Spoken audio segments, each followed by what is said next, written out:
Blynd Submyshynz, where DIY bands submit songs for us to listen and react to blind.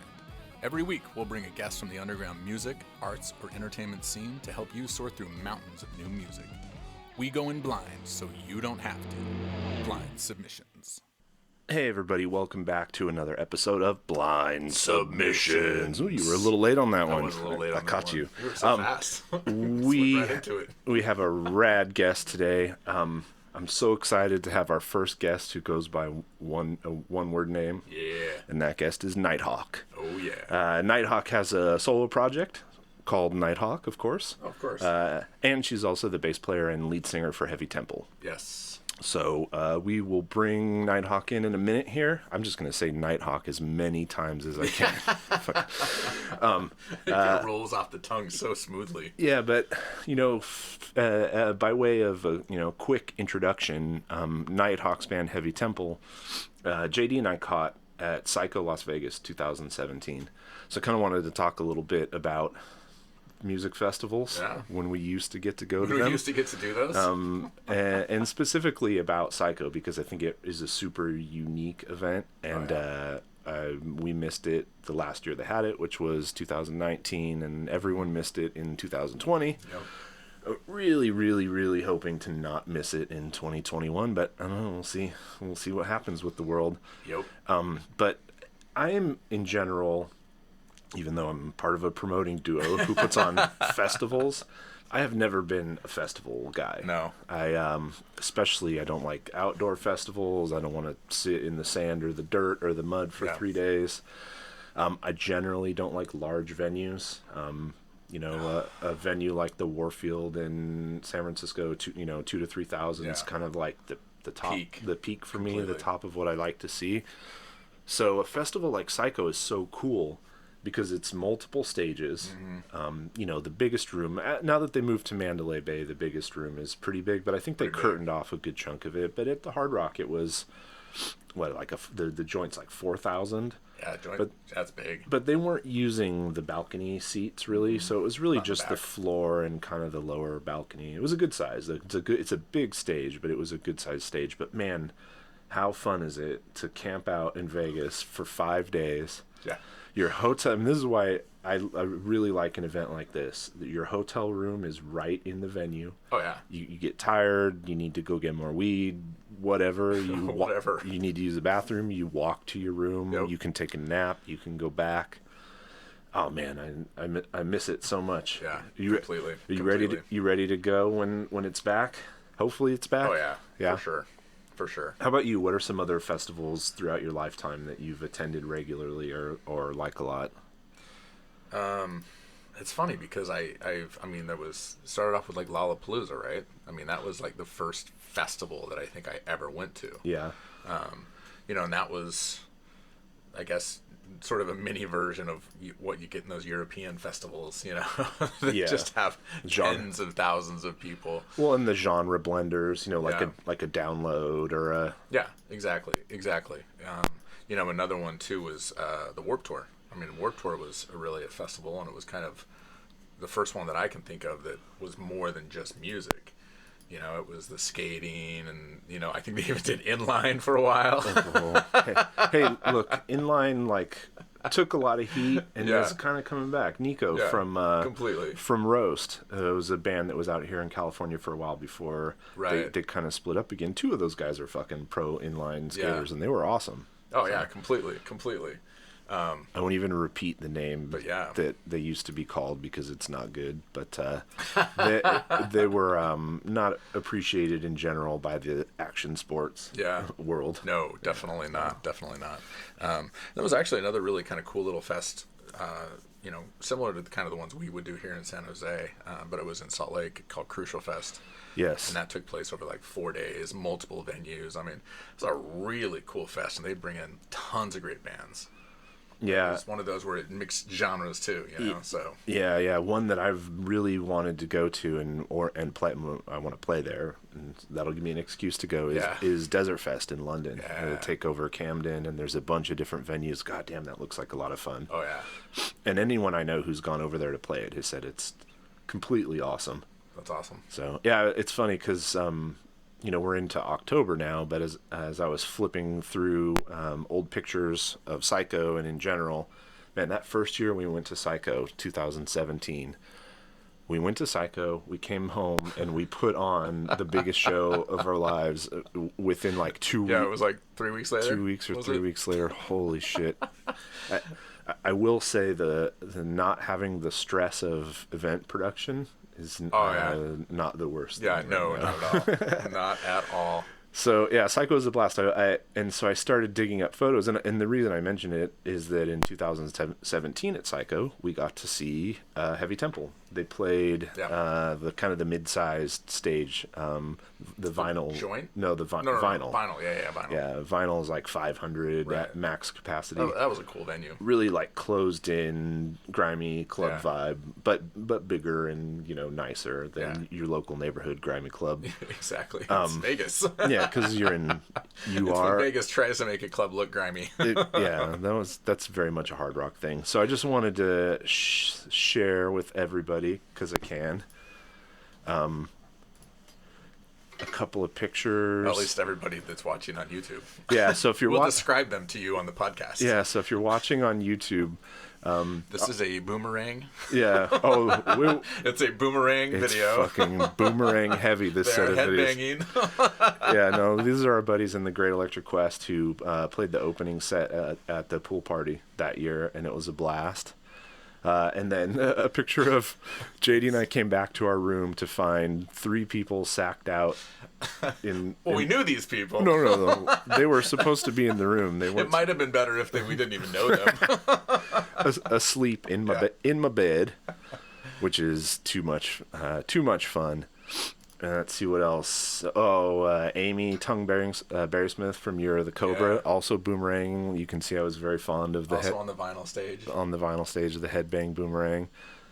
Susie, who was our very first guest. Susie McMullen from Broome does not go anywhere with her good friend Anne without being dressed perfectly. And this, always fashion before function. Always fashion before function. Last picture is a nice up close and personal boomerang from the Mastodon set. I mean, literally like 2 feet away from Brent Hines, who is shredding out on the subwoofer right at the front of the stage. Got our faces shredded off. Yeah, that was a killer Mastodon set. Oh, so good. I've seen him a bunch of times. So good. That one fucking blew doors. Yeah, that was really good. So that was fun. And should I terrorize her with this, or should we just? Ooh, should we? It's a good question. I think we should. We can show you a picture. Well, no, I'll just go. We'll just bring her on, and then maybe we can Yeah, let's do it. Play a little chunk of the set. All right. So, welcome aboard. As soon as I remove her from the waiting room, Nighthawk from Heavy Temple. And Nighthawk. Ding dong ding. Zoom does its thing. Hello. And there she is. How's it going? It's going. It's going. We had that pre-conversation already. Yeah. Uh-huh. If you want to feel better, when we were setting up and testing the audio, I had been listening to Marin's interview of Wayne Coyne, and he always does, like, if you listen to the pod, if you've ever listened to WTF. Mark Maron does a rant. He's a comedian, and he always does a rant at the beginning. Yeah. And his Trump rant and the first 3 minutes of this Wayne Coyne episode is like fucking legendary. Like the rantings of a man who's just done with it. I was tempted to play it, but we don't have to do that here. but we were actually everyone's inner monologue. I think so. At least everyone I know. Seems like it. Yeah, it would appear if you spend any time on social media, that's not everyone. But I keep telling myself, that's the world that I choose to live in. Anyway. Yeah. How's Philly as a city, like, dealing with the shelter in place, and that's where you are? I mean, it could just be because I live here, but Philly is a very unique city. I think that Kelsey said it best when we won the Super Bowl, was fuck them. Just like a Philly vibe. No, I mean, I don't know. There's always going to be people not following the rules, but Philly's been pretty chill. Like, there were obviously like a few things that got out of hand earlier this year, as far as like protests. I mean, a cop car on fire to me doesn't impact anything in my life. No, just getting started at that point. But yeah, for the most part, Philly's been pretty chill this whole time. We have some very cool neighbors who don't mind that we practice. Well, that's good. And we just kind of hang out on our stoops to keep ourselves sane. So they just actually played the first Eagles game today with people in the stands. Oh, wow. Limited to like whatever 5,000 or something like that, so they can be distant. So they're trying to like creep out, but winter's coming up, so I don't know how that's. Yeah. Yeah, I mean, we have a real tainted view of things because we're in the Bay Area in California, and so, right. Not that we're a compliant people. There's plenty of protests that came out of the Bay Area. I went to Cal. I lived in Berkeley. I mean, we're not afraid of it, but I don't know. People here just seem to be like mostly live and let live, and not too stressed about giving everybody else a hard time. Yeah, I mean, I would say that's kind of the vibe here. I see people driving alone in their cars with their masks on, which is really weird to me. Yeah, that always confuses me too. And you know, when like the shit went down initially, we didn't practice for a while, and then it was sort of like, well, literally no one's doing anything, so you know, we're just going to work and coming home. Mm-hmm. And we know how we are about being safe and responsible, so we didn't feel we got to a point where we felt comfortable enough to start having practice again. So nice. Being that nobody's playing any shows, that was kind of a huge deal. I know. I mean, shit, we promote shows. I play in a band. We're in venues multiple nights a week. It's my social life. Supposed to play out in March, April. LA? April? You were Cupertino. It was like Bay Area. Oh, right. Yeah. That was going to be a lot of fun. I'm not sad at all. Yeah, it was going to be single tear. Same conversation when we interviewed Billy from Doomed and Stone earlier this week. It was like, I would have seen you in Oregon this spring. Yeah, we would have played with Weed Eater, I think, like 3 or 4 times this year already. Oh. Yeah. So were you born and raised in Philly? Are you from there? No. I was born in the Netherlands, and then my parents moved back. They're both American, so we moved back here when I was like 6. And then I lived in Delaware for a large part of my life. And our first drummer was from Philly, so we just told everybody we were from Philly because nobody gives a shit if you're from Delaware. And they're like, no, sorry. No, it's okay. It's okay. I mean, are you offering me your condolences because I lived in Delaware? No, not at all. I have spent very little time in Delaware. I was just laughing at your comment that no one cares. It's small. I was trying to think and you wouldn't be the first. So. Can you think of a metal artist from Delaware, a famous musician? George Thorogood and the Delaware Destroyers. And the Delaware Destroyers, yeah. I think Bob Marley's got some lineage in Delaware as well. Huh. But it's not, I mean... Yeah. Valerie Bertinelli's from Delaware, so that's like 1 degree of separation. Wasn't she married to somebody? Van Halen. Yeah. She was married to Eddie Van Halen for a while, right? Yeah. Yes. Until he was a rock star in the 80s and 90s and just couldn't. Marriage isn't like a thing that you do when you're in Van Halen. Yeah. Seriously. But so I moved up here. I moved up here because I met my partner, who's also now our drummer, and so I've been up here for 4 years, I think. Yeah, I was gonna say it's so close that it's just I've always been coming up here to shows and stuff. So. Yeah, I don't hear the accent at all, and I won't even try. I won't embarrass myself and try to do it. Oh, go down to South Street and get some hoagies. Go Birds! Yeah, the one that I always hear is the water ice and the water ice. Go to wall water ice. Yeah, water ice. WOODER, water ice. Water ice. Interesting. Yeah. I've acquired a few little things since I've been living in South Philly. It would be hard. Yeah, it's funny. What, like, if you moved out here, say you moved to Berkeley or San Francisco, what accent would you acquire? I feel like we are the absence of accent, but if you watch, like, the Californians on Saturday Night Live, big time. People big disagree. Time. Everybody sounds like a stoner. Yeah, there is like a certain California patois, for sure. Yeah. For sure. Yeah, for sure. Yeah. So I was going to ask you, how was playing Psycho? I mean, you guys have done a lot of big festivals. I've seen you guys played Muddy Roots. You guys have played some really cool stuff. What was Psycho like? I had a great time. Yeah. We also played right before King Diamond, which is fucking crazy. Oh, I know. I think I even cut, like, we had 55 minutes, and I was kind of like, I mean, and no disrespect to them that's a nice block to give someone. Yeah. Especially, I felt like for Heavy Temple, we were relative. I mean, I guess we still are in the grand scheme of things, like, relatively unknown. So to give us almost an hour, and like we were in between like Neurosis and King Diamond. Yeah, you were in a prime spot.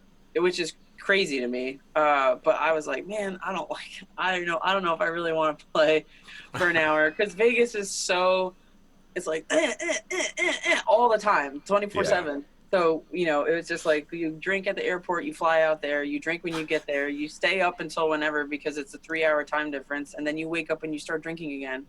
And then you're like, fuck, I gotta play. Yeah. No, but so I think I cut our set short a little bit, because I was like, I'm gonna go see King Diamond. I'm gonna go see King Diamond. Yeah. No, it was great. I mean, it definitely got some more eyes and ears on us, and I had a great time. I think everybody had a great time. I can obviously only speak for myself. I met a Both in the elevator, and yeah, that's killer. That's awesome. Oh my god, what a trip! You met him, like, had a nice conversation, or stood near him? So we were on our way, because they put the artists in different, like, wings of the Hard Rock or whatever. Yeah. So we're on our way up to our room with all of our stuff, and this guy gets on the elevator, and I'm like, he like looks kind of familiar, and then I have this, the Starbase is in like this huge coffin case. It's the only case that I can find that'll fit it, and he just looks at me. He's like. He's like, is that a Schecter? And I was like, no, it's a Warwick. And then he gets off, and I'm like, oh my god, I'm such an asshole. And then I realized like who he was. So the next day on our way down to play, he gets on the elevator, and I'm like, all right, I got it this time. So he's like eyeballing the case again, and I'm like, you want to see it? And so I show him the bass. And then we get to the first floor, and he picks it up and like just takes it off the elevator like he's gonna take it. Doing bits with Abbott. Yeah, and then he's like, whatever. And then he like, there's a picture of me standing next to my bass in his phone. I don't know if he had that because he had a red cup in his hand. That's awesome. He's legend. I mean, any video of him is great. That video of him and Matt wasted having a conversation is like one of the best ever. Yeah. So that was fun. It's crazy out there, man. It's like, here, I'll share this with you. Can you see that on your screen? I can see that on my screen. That's a picture that JD took. I remember that moment, because there's several other pictures of, I remember my hair looking cool. Yeah. Yeah. Oh man, I just shows. I know, right? All right. Seriously. This is gonna turn into like a weepy sad fest. Yeah. I won't then bother you by playing. We even have some video that we recorded. I'll send you that. That's fine too. I like to reminisce. You do? All right, good. Let's hear it. This is fun. It was fun. I was like, shit, I have pictures. I think I have video. I'm gonna go back through my phone. So I pulled up a bunch of old Psycho Las Vegas shit. Oh God, I don't. What does it sound like? I'm not even like sad about looking at old footage. I'm just like, man, was I in tune? Like, I previewed it. It sounds good. Sounds good. I'm picky, so don't. All right, so let me open it and share it. For those of you just listening and not watching the video, sorry, you're gonna have to just hear this once I can actually figure out how to share it.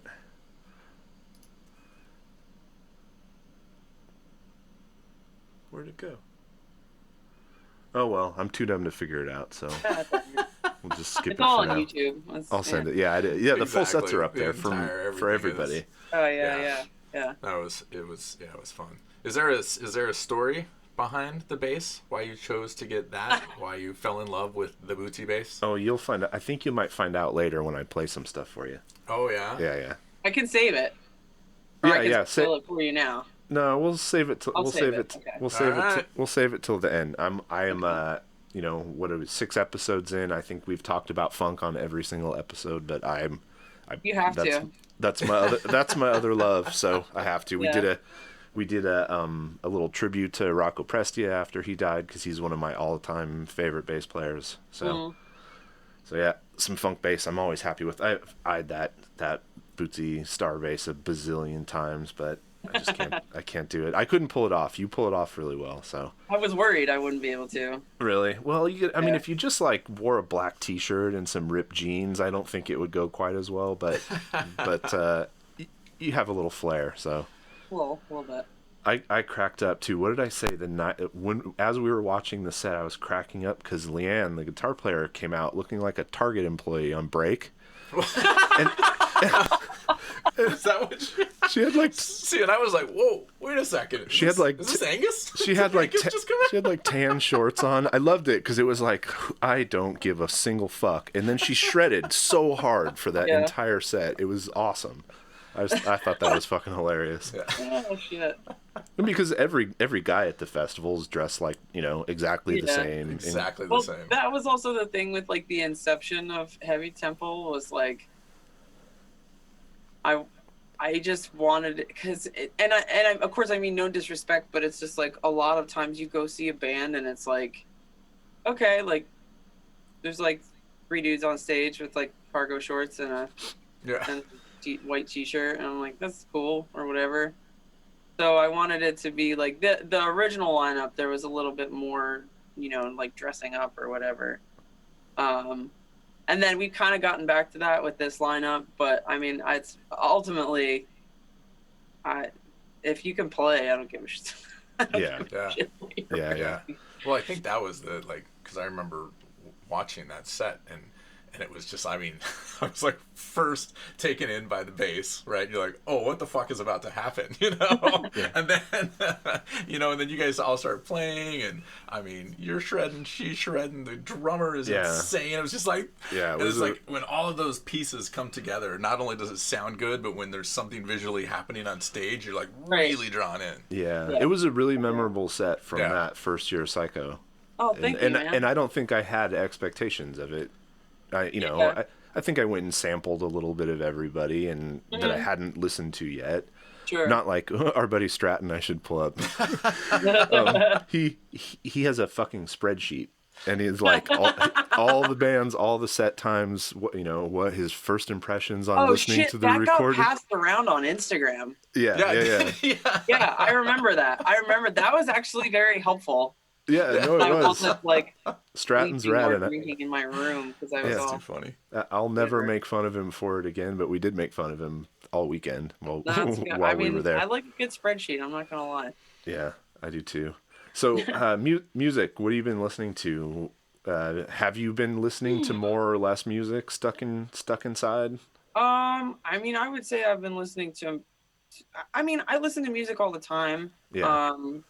We've been listening to a lot more music now that we're like, so there's 3 of us in my house, and like when quarantine was like fun when it first started, we would like eat breakfast outside and we would just have like our speaker going the whole time. So we got into the habit of every Saturday morning listening to Rebel Yell by Billy Idol, the whole album cover to cover. Oh well, all right. While we play Settlers of Catan. I also, I would say within the last year, because this is going back to 2019, I am like way into Bad Bunny and pretty much everything that he touches, even though it's not everyone's bag, but for some reason I'm just like super into reggaeton. So I just listen to that a lot and like makes me feel a little bit better. Yeah. I love it. It's just happy music. Yeah. we've been listening to music out front with our neighbors. We've had like a couple of small, intimate karaoke jams with some people on our street. We sanitize the mic every time. Before you guys are gonna get like a million comments about how irresponsible we are. Yeah, I mean, I listen. I have a commute, so I listen to a lot of music in the car. I've been rediscovering older stuff that I liked. I was listening to a lot of Interpol for a while. Oh yeah. And like some stuff from when I was like a sad bastard, like 23-year-old. Also just always listening to a lot of Scorpions. And I've also been listening to, recently started going back and listening to some Tribulation. I that's don't a big spread. Yeah. From Bad Bunny to Tribulation. Yeah. So, I mean, it's always going in our house in some way, or in the car or whatever. So just constantly listening to stuff. Yeah, our situation's a little different. We've mentioned this so far on every episode just because it's worth mentioning that our two families bubbled up at the end of June. We live a block apart. Our kids are best friends. Yeah. We have like the exact same exposure level, which is none. We both work from home. We both work from home anyways. So, but we have kids, right? So I've got 2 teenage daughters, and JD's got a nearly teenage daughter, and then one a few years younger than that. So it's like there's our music, but we're all cooped up together in not gigantic mansions. So there's their music too. Yeah. Right. So we get a healthy dose of whatever like 10 to 18-year-olds are listening to right now. On TikTok. I mean, I'll be honest. I think probably 10 to 18-year-olds are listening to Bad Bunny too. So I might be in that. I might be in that like subset of people. But yeah, no, I mean, we hear it. We got a couple kids on our block, so I can sympathize. Yeah. Well, it's not all bad too. Is the funny thing. We went up to Tahoe, and he got Harry Styles to the Dome. We went deep. Who's honestly not the worst. Yeah. Yeah. It's nice when they're not the worst. There is some stuff out there that I'm just like, man. Although, whatever. I was listening to, like, Pony by Genuine when I was in 8th grade. I had no fucking idea what I was listening to. Yeah. And then you get older, and you're like, oh, my God. Like, my bus driver had that on? Like, There's only one place where you can still hear Pony by Genuine, and that's at a strip club. Yeah. I mean, yeah, you might be right. Or at the strip club on Liberty City and Grand Theft Auto. Oh, that's funny. Yeah, no, they actually have pretty decent taste. My older daughter is a total music snob, and she kills us on Song Pop. Yeah, we play Song Pop's like a party trivia game, and she whoops us. Yeah, I mean, like going back to even classical music. So yeah, she doesn't play anything, but I'm just impressed that she likes music. And anytime she expressed interest in music, I was down. I took her to see Katy Perry. I took her to see the Jonas Brothers. Like my first concert was Hanson, I think. Yeah. Now it might have been Neil Diamond, but as like a more cognizant teenager, I went to go see Hanson. I think I saw Eddie Money at Archbishop Mitty High School when I was like 8 or something like that. Yeah. Oh, man. And then the Eric Martin band played, and Eric Martin's the lead singer for Tesla. Mm-hmm. So it's like weird. I know there was this weird like summer concert series that we used to go to. Mm-hmm. But then after that, my first real concert memory, this is a good topic we could get into, is when my brother took me to see Run DMC and the Beastie Boys Together Forever. Oh, shit. Nice. Yeah, at the Shoreline Amphitheater. Nice. That's a show, man. Yeah, wow. that was pretty great. What year did that album come out? 84? I think that's like around 84. Right. So I'm 11. Right? Yeah. It was pretty dope. Wow. Yeah. Mine was Depeche Mode on the Violator tour. So it was like that's also awesome. 89, 88, 89. Yeah, that was a good one. I was like a late bloomer, so I didn't get into like oh man, I'll tell you my one regret was I can't remember why. And I don't know if I've really ever forgiven her for this, but I was supposed to go see Tool in high school right after was it Lateralis? Probably. I think so. Yeah, and she wouldn't let me go. Oh, come Let me on. go. I would I never don't know. do that. I probably did something stupid, and she was like, "You're not going." And I'm You like, deserved "No, you it. don't Yeah. understand." Hey, shit, that's I deserved it. that's the last arena show we saw in Yeah, it was. January. Yeah, we Oh, caught yeah, them yeah. on the tour, and it was Yeah. spectacular. It was amazing. Yeah, it was, I'm sure. I'm sure. it was a lot of fun. Yeah, I don't know how it could not be. I'm trying to think of what other good ones I saw that now looking back are like, whoa, you got to see that? Jimmy Page on the Outrider tour was a solo album that he did that was really fun, and Rush on the Presto tour. Oh, nice. That's one of my regrets is never having seen them. Yeah, it was amazing. And when we were stupid when they did the final tour, and I don't know why we just decided not to go. It's you never know. No. You know. Except they're like nice Canadian grandmas. If they say it's the last tour, I kind of believe you're them. right. You're right. You're right. Yeah. When they tried to like rock and roll them up, it was so funny. Yeah. They're just wearing like pleated corduroys and like a long sleeve collared shirt. And then they're like, no, put on this leather and like wear these cool sunglasses. It's awkward looking. Yeah, they have some of the most painfully awkward but amazing band photos. Well, also like once they got into new wave and Alex in like pleated pants and like pastel shirts with like a flock of seagulls hairdo. And Getty playing the neon, the Steinberger, which is unforgivable. But I know everybody did it then. Yeah. Someday I'll buy one of those. Awkward Canadian dads. Yeah, pretty much. But that's what they were. They were just dorky and sweet. I mean, they kept it the realist, I think. Yeah, I think so too. Yeah. All right, so Canadian in them. Should we listen to some music? Is everybody ready? All right, so ready. I'll never get used to that shit. Francis, who wrote the theme music from Old Man Wizard and King Gorm, sent me a bunch of guitar stabs to go along with it, so we have all this stupid bullshit like that to play. I'm trying to get Poppy to do some more dive bombs on our stuff, but it's fun. It's like that's my favorite thing about Mutoid Man is that Steve Brodsky has the up and down pedal, so he can bomb in both directions without even having to touch his guitar, and he uses the shit out of that. Fucking awesome. Yeah. All right, let me write that one down. All right. So the first song is called Godhead. This was submitted to our email, so we're going to listen to 3 songs. 2 were submitted, and then 1 I pulled by flipping through the daily articles on Bandcamp from this week to just find random stuff that they're featuring. Okay. So, Hound the Wolves is the name of the band. The song is called Godhead, and I guess I should share it here. If you can you pull it up on Bandcamp here so that we can share the screen? Actually, here's the Bandcamp app. Got too many things and no producer. Yeah.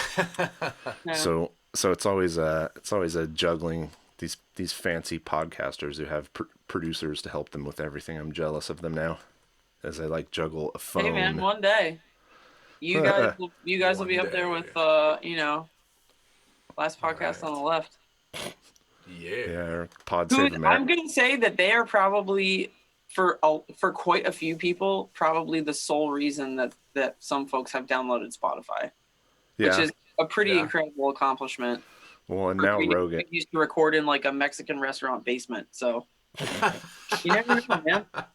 Yeah, now Rogan though, he's pulling all them Spotify people. All right, so here's the band. So this is a split they did with a band called Glasgow. Hound the Wolves is from Portland, Oregon. Okay.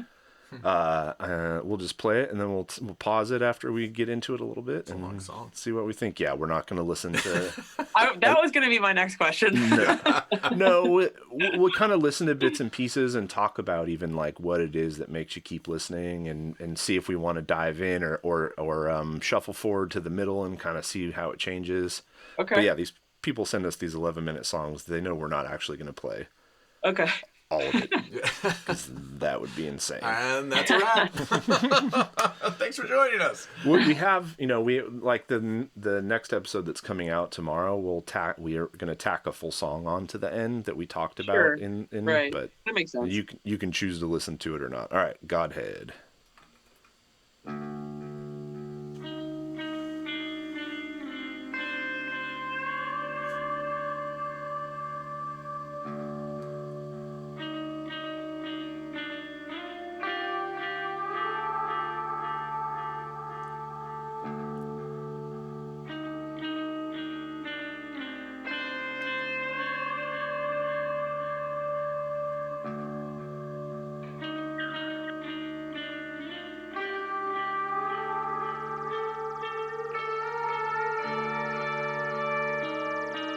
Reminds me a little bit of like early Mogwai.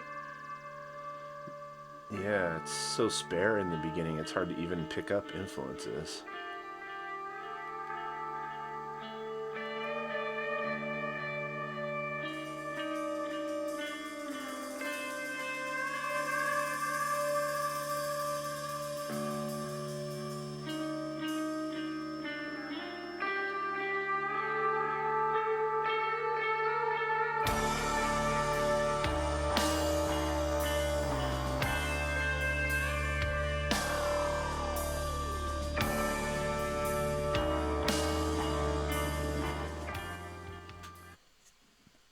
So I like where it's going. Yeah, I mean, I think I would have continued listening to that. Oh, I see. This is fucking Tim Burke from Alter. This is his other band. Oh. Okay. Yeah, well, I've played with him. I just didn't. There's so many band names, and they all sound the same. They're all running through a band name Meat Grinder, so I can Wolf the Hounds. Yeah. Wolves in the Woods. There was a wolf band, Wolf Tooth. We talked about 18 different wolf bands. Yeah, all right, there's a lot of wolves. Wolf face. I'm gonna scrub a little bit into that, and we'll start. I like the direction. Yeah, I like where it's. Okay.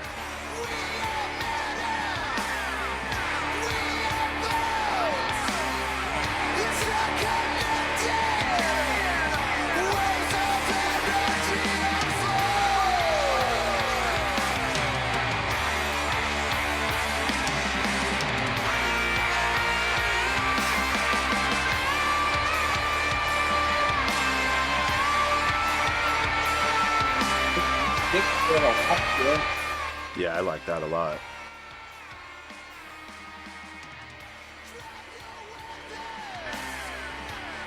All right, let's skip to like. I'm way into that. 2/3 of the way. Yeah. So we brought it down again. That means there's a big riff coming. A big return. Yeah.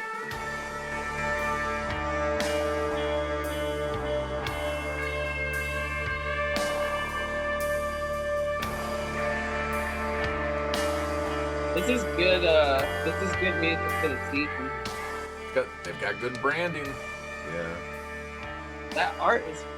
God, man, that art That's is awesome. cool. Yeah, it's really cool.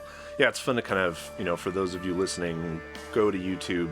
We're kind of flipping through their album art and the merch table, the merch that they have up on Bandcamp.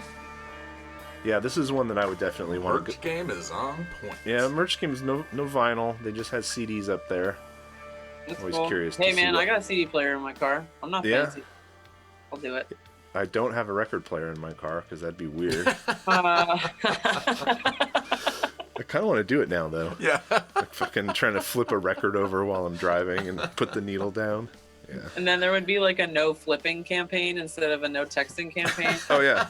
No flipping. Yeah, you'd have to like install it on the floor so you can do it on the down low. Oh, no. Light down. Light down. All right, let's see how this ends. Looks like it kind of just drifts off quietly instead of...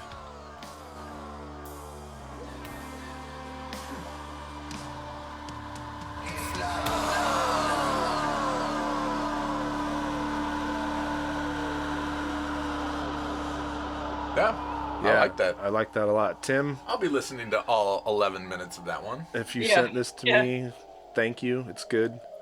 To whomever sent that. Yeah, we'll talk about merch a little bit more in the middle. But I love flipping through people's merch. I'm obsessed with it. I like making it too. I mean, honestly, it's one of my favorite things about being in a band is pairing art and music. Absolutely. So. Absolutely.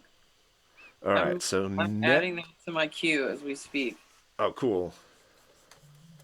Next up, this is one of the ones from the articles. Okay. It's an artist called Model Home, and it's a song called 1 Year No Barcode. So Barcode?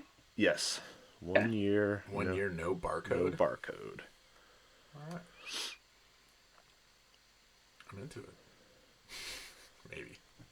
I accidentally typed in Hound the Wives. Oh shit! I don't want to know what came up from that. It's a band out of Provo, Utah. It's like no, That's probably a hashtag I don't need to follow. Yeah, it's like a men's rights. Oh God. TV. Where's my TV We're dinner? taking back masculinity. Yeah. All right, 1 year no barcode. So this, obviously, we're going to see something different here. I would expect. Sure. I did not listen to it. I read a little bit of the article, so I have more of an idea of what it is. But, okay. And both article songs that I picked are artists from DC. There's interesting stuff going on in DC right now. I thought maybe it would be relevant to see what's happening in DC music. Yeah. All right.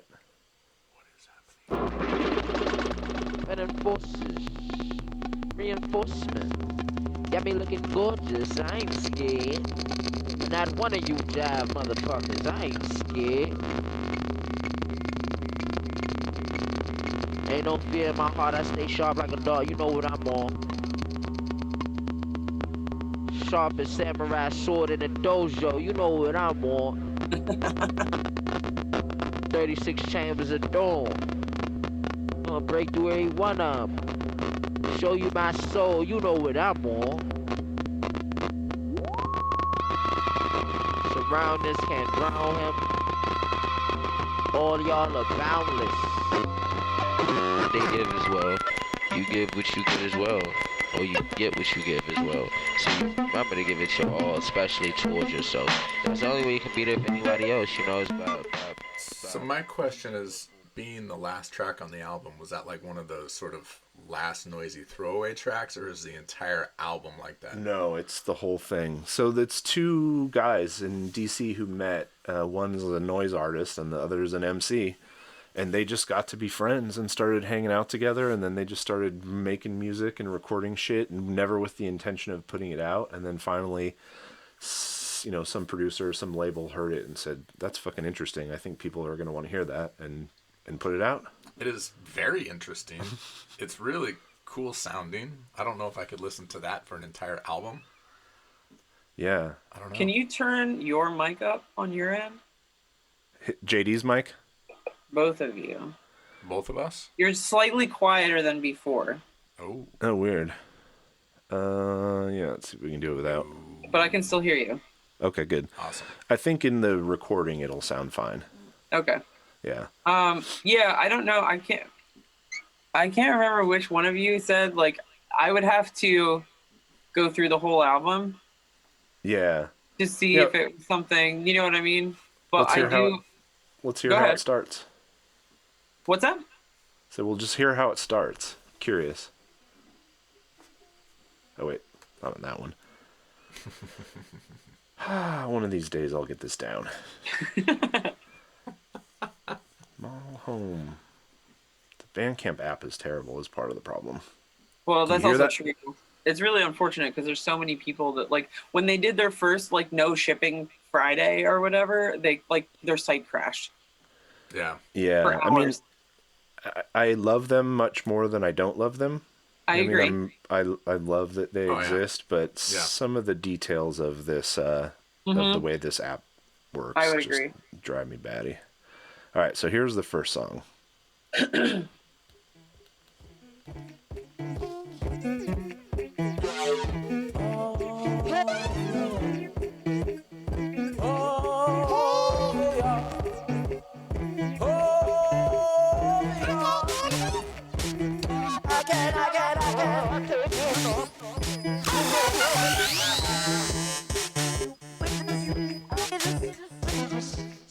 Yeah, so I think the whole thing's just weird. I like that a lot more though. There was a little bit more of a rhythm to it. Yeah. Yeah, I'm also personally like I tend to gravitate toward things. I don't want to say like necessarily there doesn't have to be like a structure, but especially like particularly with hip hop, I like that it's minimal, but particularly with hip hop, like I guess maybe because I'm a bassist, I don't know, and I'm like, maybe I'm too vanilla. You want rhythm? Yeah. Yeah. Harris, but I am always interested in finding hip hop that I haven't heard. Yeah. Because there's no like, I don't know, like Wu-Tang was weird.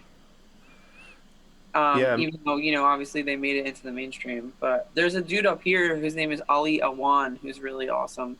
He's been doing some cool stuff lately. Ali Awan? Mm-hmm. Yeah, here, I snipped a little quote from the article. Even as weird as it is, it's mostly positive. I think people are hip to that.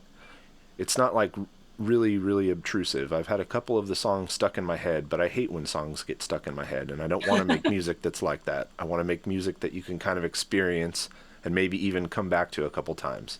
But it doesn't need to sound like some chant that's intrusive on your space. Well, mission accomplished. Yeah, I don't see anybody. I like that though. Yeah, completely. I like that explanation. Because sometimes you do have to come back to something. Yeah. A couple times before you really start to appreciate it, Yeah, and but I would definitely, I'm definitely interested to check out, especially some of these on the side, what people said their favorite tracks were. I'm definitely interested to check it out. Yeah, me too.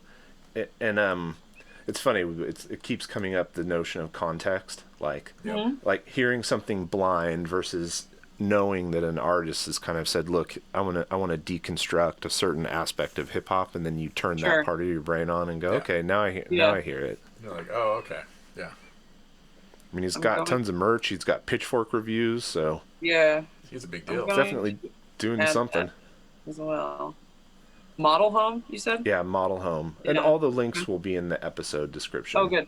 Yeah, okay. So you take notes if you want to. That's fine, but you'll be able to see them later. And then the last one is an untitled demo by the Red X111. All right. And this was sent to my email. I know nothing about it. I noticed that there's a flyer on Hound the Wolves. It looked like there was a flyer, or unless this was something that you had pulled up earlier that I saw. It looked like a flyer with them and this band. Oh, no, I don't think it was this. That was Glasgow and something else, some other Portland bands. Oh, right. All right, so... It's kind of a cool sketch. Yeah. The cover art, quote unquote, is interesting. All right, so let's hear it. I have no idea. It's going to be noisy. I literally have no idea what to expect.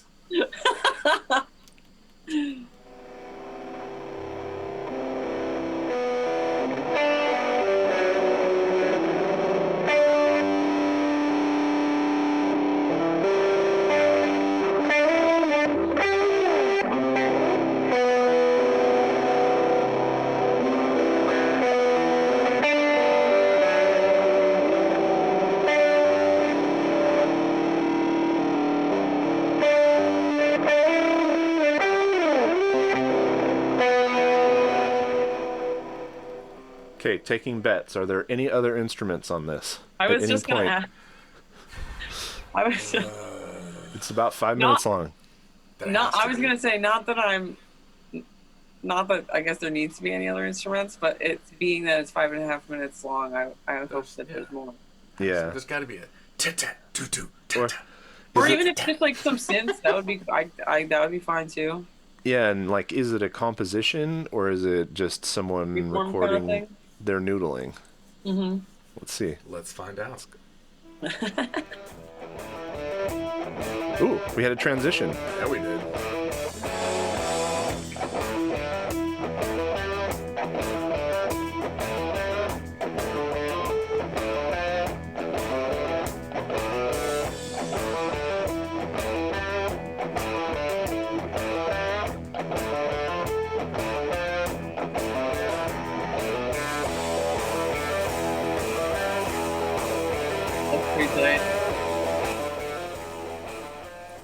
I didn't think we were going to get to that.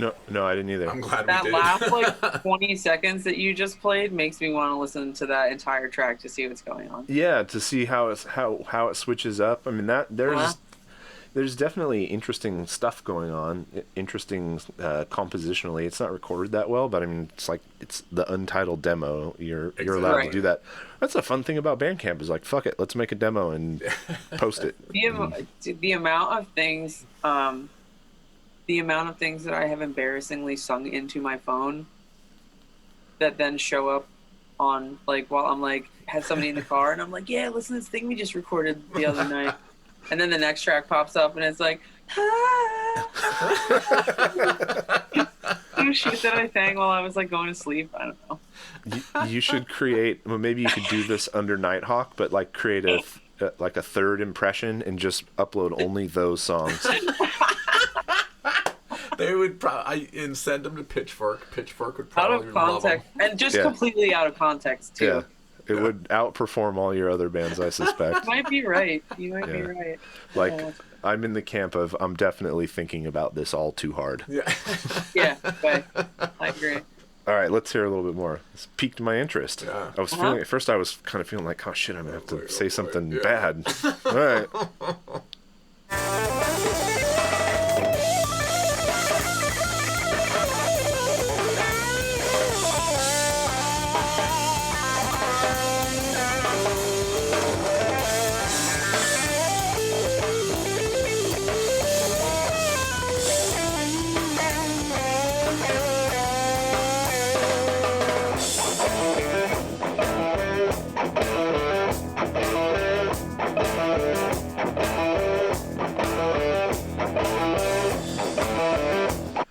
Yeah, keep going. Whatever you're doing, keep working on this project. I would say. Yes. It's weird because that one little like 20-second thing that like really kind of caught my ear seems like more almost like just like kind of like 70s rock, and then the beginning is really dreamy, and then that crazy fucking like Dream Theater guitar solo thing. Went to like Shred and then City. It's like almost like math rock.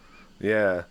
I'm curious, and I'm also curious to know if this person played all of the. I couldn't really tell if there was a bass, but I'm curious to know if they played drums as well. Yeah, there's a little bass in there, but it's like holding down a really simple pulse. Let's hear how it ends.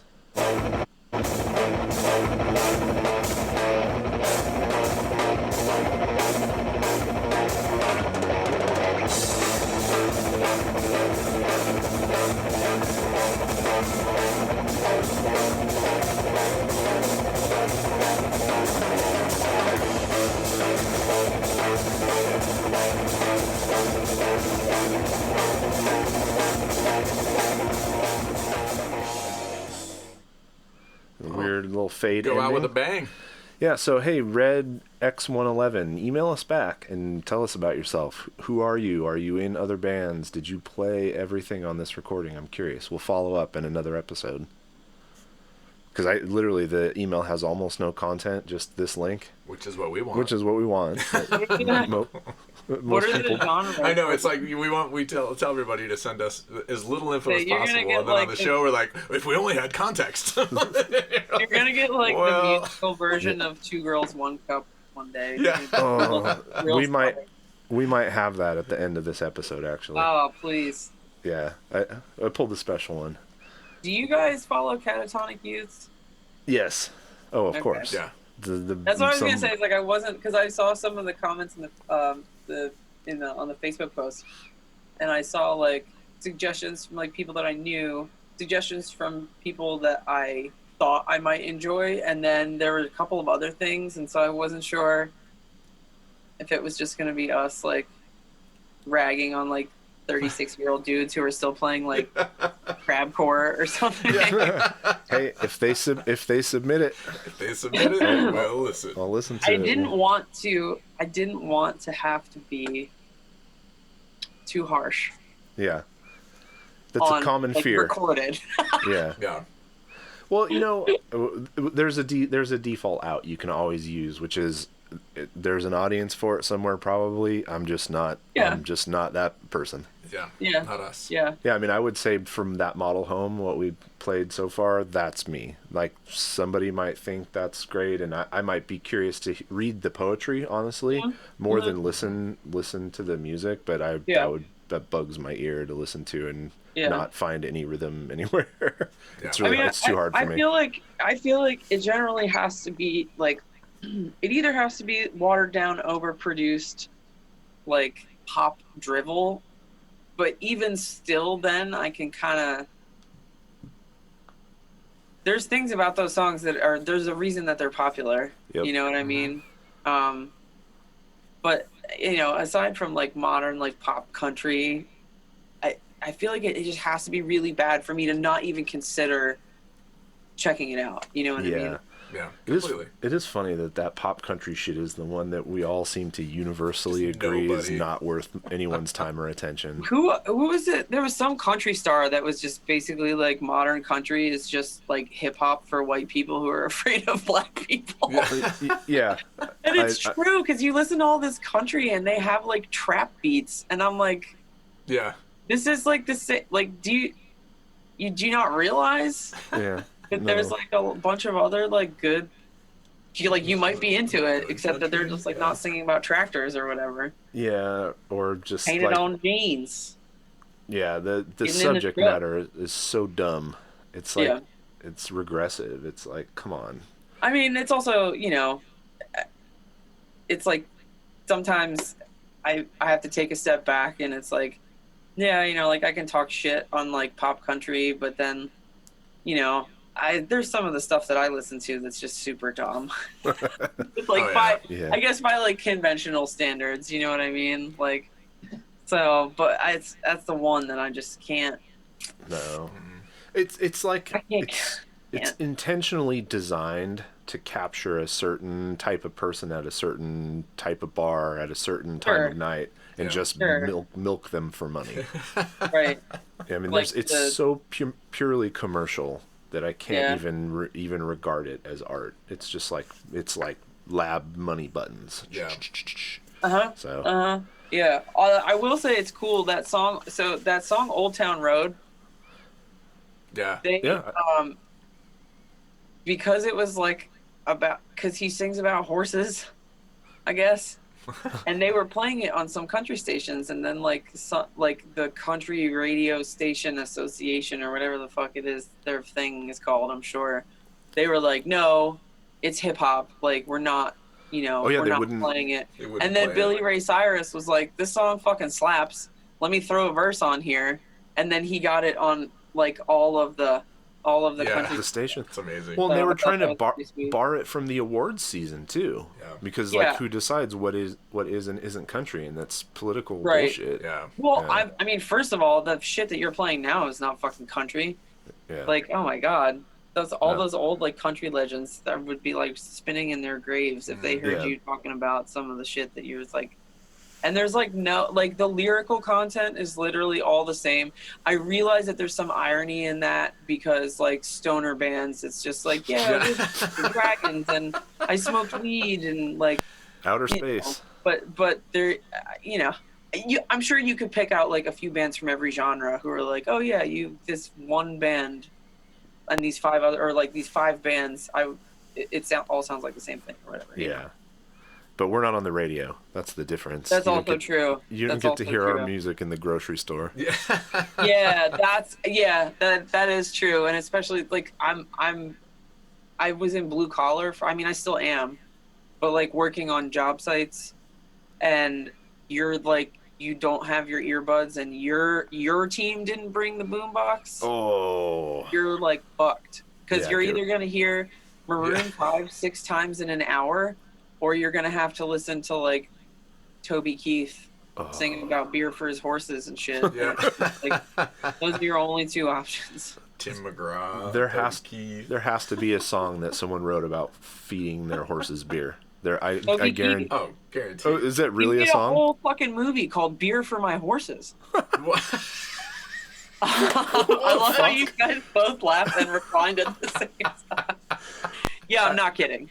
All all I know about Toby Keith is at one point in the mall by my house, they were trying to open something called Toby Keith's I Love This Bar and Grill or some shit like that. Wow, It was like, no. the name of his restaurant was so insane that I couldn't even comprehend what was happening, and then they just bailed. That's like in The Simpsons. It's like Moe's Family Fun and Feed Bag. Like that's what I'm imagining. If like Toby Keith and like Guy Fieri got together and opened a restaurant. I've eaten in multiple Guy Fieri restaurants. He does seem cool. I mean, he was like offering servers and like restaurant workers like money. He was like, it's just like the Flavortown unemployment department because your government sucks. So I'll just give you money. Yeah, he's like the intersection of like what could be a really good person and then the taste. The personal taste that's so terrible. Yeah. He's got like Hulk Hogan dye job or whatever. Yeah. You want to hate him because he looks like somebody you should hate. Yeah. Like the San Jose guy. He's an asshole. His restaurant in San Jose had Steve Hartwell from Smash Mouth like signed, like they're the same fucking person. Oh yeah, first big of all, time. And big because time. Smash Mouth is from here.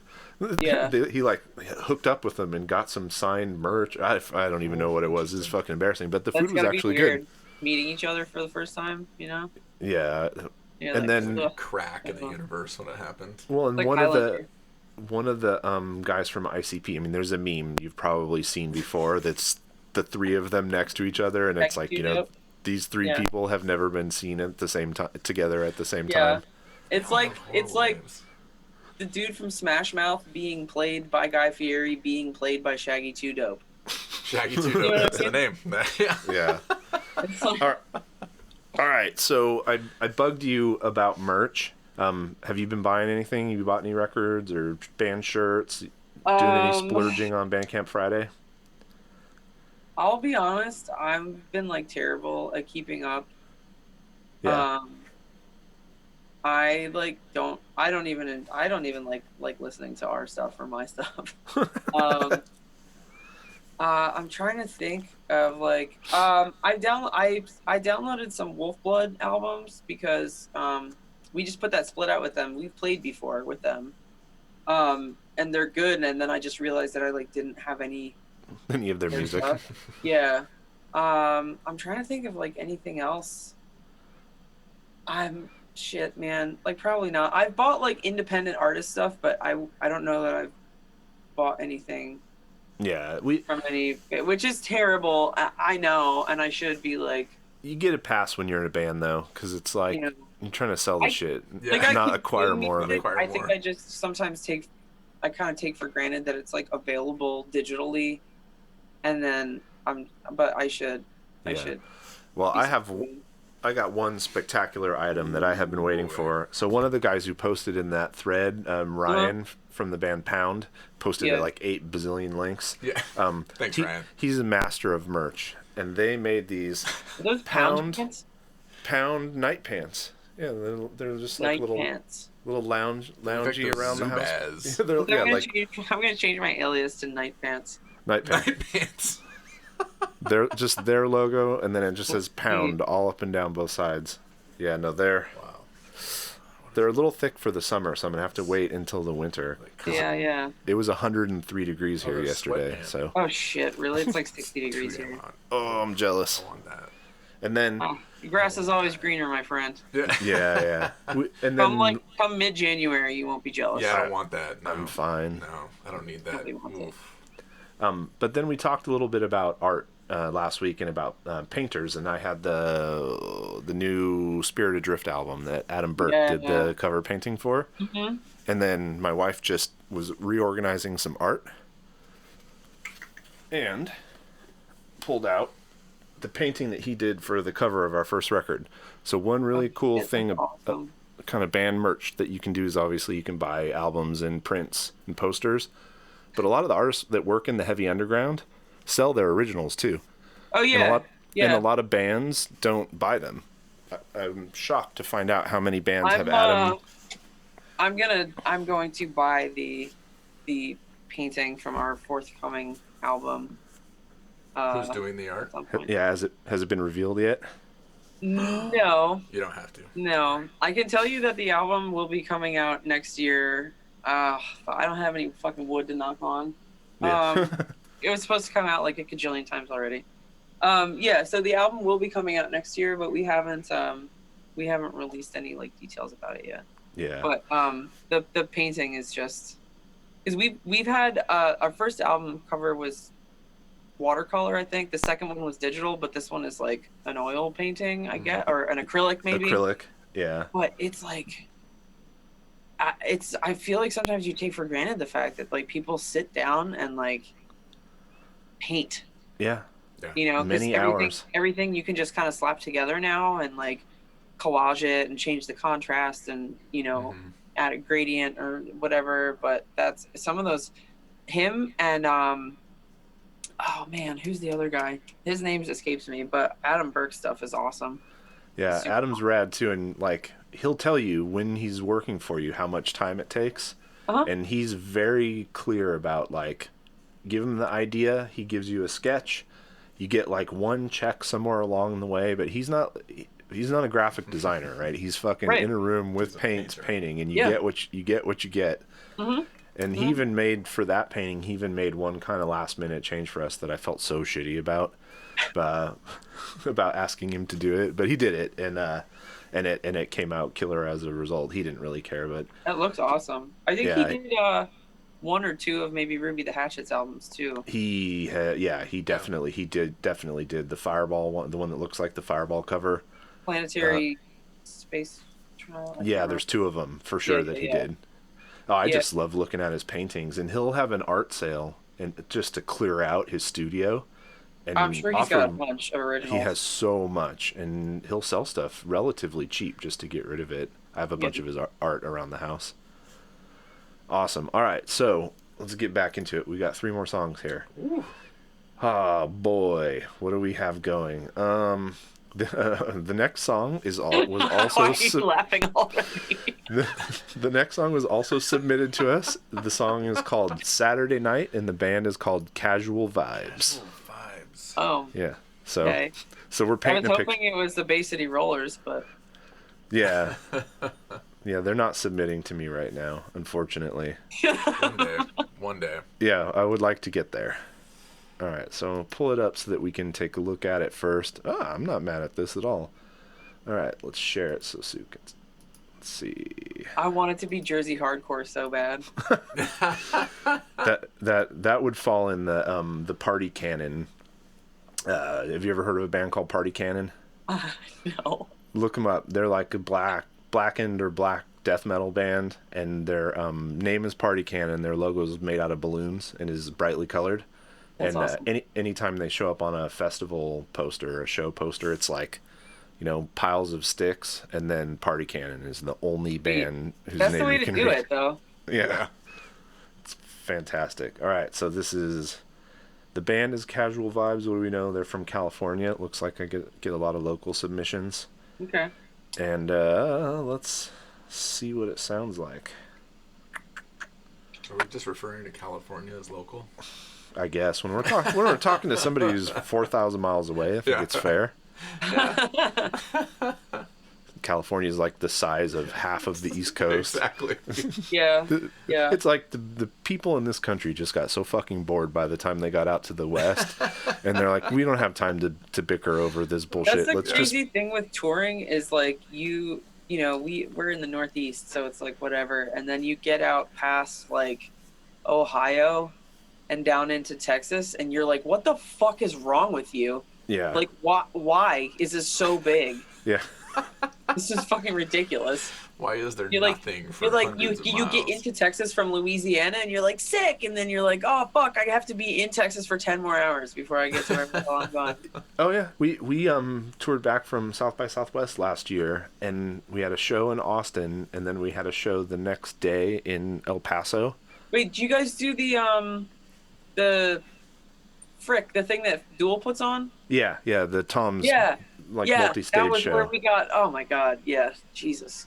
That place is so. I sense a story. No, just that driving. The driving. We had a great time in Austin, but the driving through Texas and like it's 9 hours from Austin. it's fucking 9 hours from Austin to El Paso. That's crazy. It's insane to be in a state and then be in there that long. Nothing in between, just small little. Not much. No, there really is not very much in between the two. Yeah. Just a lot of rocks. A lot of rocks, a lot of dirt. Yeah. Sometimes you take a day off and be a degenerate somewhere. Yeah, we did that. And California shit. If you start in way northern California, like start in Wairika or right at the border, and then drive all the way to the border of Mexico, it's 13 hours or something. It's a long fucking drive. That's if you don't get caught in the traffic. Yeah, you gotta skirt the Bay Area. All right, so Saturday Night by Casual Vibes. Saturday night.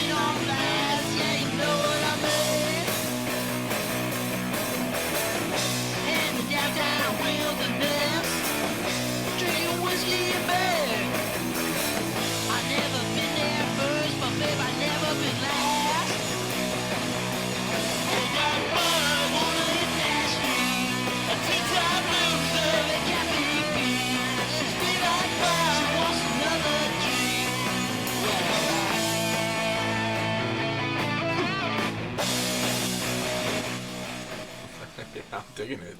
Yeah, that's good. It's got some Stooges vibes. Yeah, it's that completely. Sleazy garage.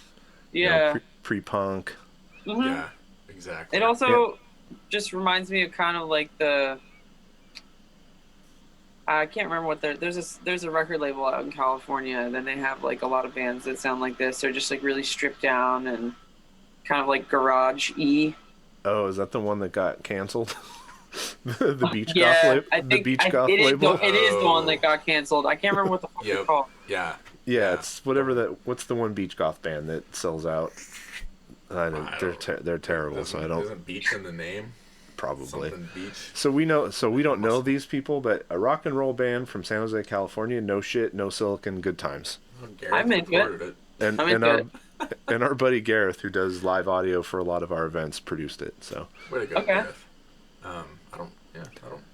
I like the aesthetic. Yeah, I do too. And I don't know if you could hear it through the Zoom. It totally unexpected. There was actually some interesting bass playing going on in the background. Yeah. That you would never expect from music like that. Like going a little bit the extra mile, not just holding down the root, but kind of fucking around. Well, you gotta walk it around a little bit, Yeah. Nice. All right. Listen a little more now. Yeah, let's listen to a little more. Skip forward a little bit. Ain't got no regrets now. Nothing buried in cheap view. Got a ticket around and paradise in my street. The things I look back at, not just my fortune and fame. Tonight's a night and legend, days will have to be paid. I got mud on the East Street. A two-time loser that got me beat. She's been on fire, she wants another drink. When I ride.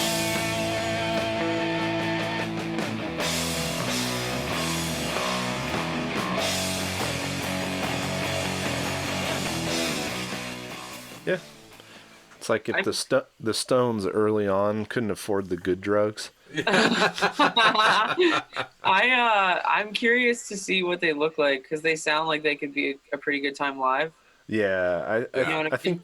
I think they are. We haven't run into them at shows, but I'm into it though. I'll look them up. Another local band. We're gonna have to. Yep. Remember All right. the name. So next is the next Bandcamp article pick, which is an artist named Lafayette Gilchrist, and the song is called "Assume the Position." And what made you pick it? Okay. It was just one of the featured articles. Sounded interesting. Lafayette Gilchrist. That's a name. Yeah, that's I hope that's their real name because that's a badass name to grow up with. I want that. I would like that to be my real name. Lafayette Gilchrist. Because Jeff Wilson is not exciting anyone. All right. Did I not favorite him because I'm dumb? Oh, no, there it is. Assume the position. All right. So that's what he looks like. Let's throw up the... And this is what it sounds like.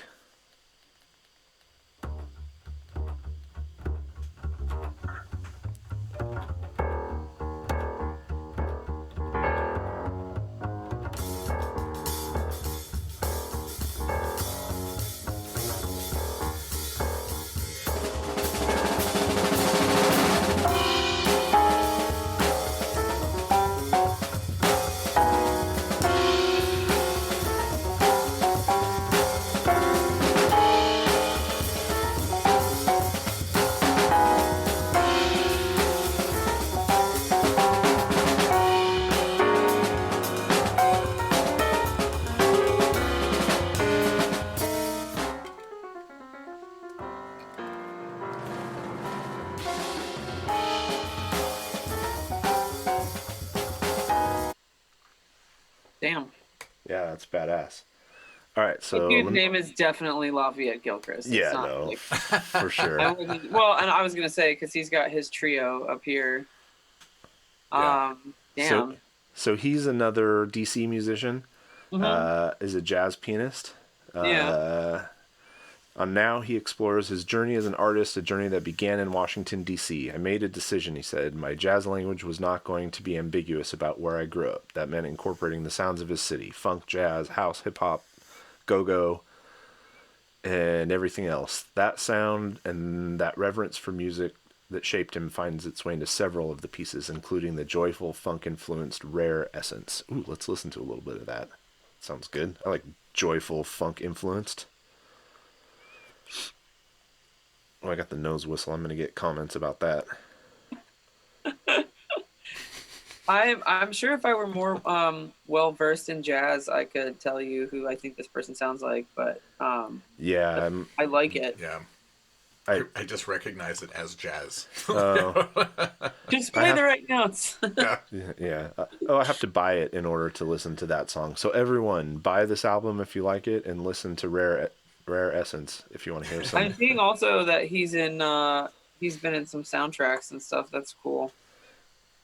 Yeah, I mean, clearly when you're an artist of that level, sure, you probably get some work. Yeah. Wait, we always joke like someone is listening to this and laughing because we don't know who this person is. Yeah, exactly. Right. But we just can't know it all. I know 1,000 obscure metal bands that you don't know either. So screw you. No, that's really cool. I'm actually going to listen to some more of that. I like it. All right, so the last one is The Real Treat. So real that it's not even on Bandcamp. Oh shit! But we do have lyrics that we can read after we're done. They sent us lyrics. I don't know. I mean, we're gonna have to definitely mark this as not appropriate for children. No, you don't have to. You don't have to do that. What's about ready to happen here? Okay, so this is and in fact, if I open this file on my phone and my phone explodes, I won't be totally surprised. I don't think you want to read the lyrics. Well, just email them to me real quick and I'll read them. Yeah. Yeah, the artist doesn't have a name. The name of the person who sent me the file is Josh, and the song is called Fucked by Bigfoot. Awesome. All right. See, this is what we were talking about when we were talking about music that's dumber than country. Yep. No, that I'm saying, but you know what I'm saying. Like, like people who like country music could say the same thing about anal cunt. Yeah, like, exactly. Oh, that shit's all weird and super dumb. And exactly. I apologize to anyone I've offended with that horrible southern accent. I'm sorry. I don't know. Dragged from your tent, held by hairy hands, taken to a cave by not quite a man. Wait, this is like Bigfoot, like fanfic, right? Yeah. Right. Well, you ready? Let's find like out. A whole subreddit. It's like getting let's do fucked this. by a Here we go. cryptid. I'm sure there's go on. I'm here for it.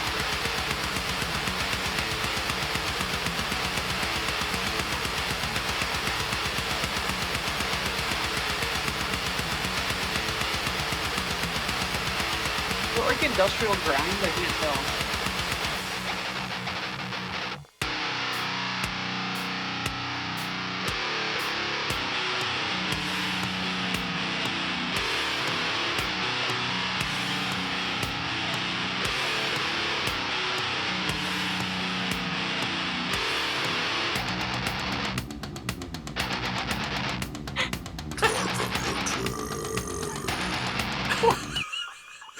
I did not mean to stop it. Hold on.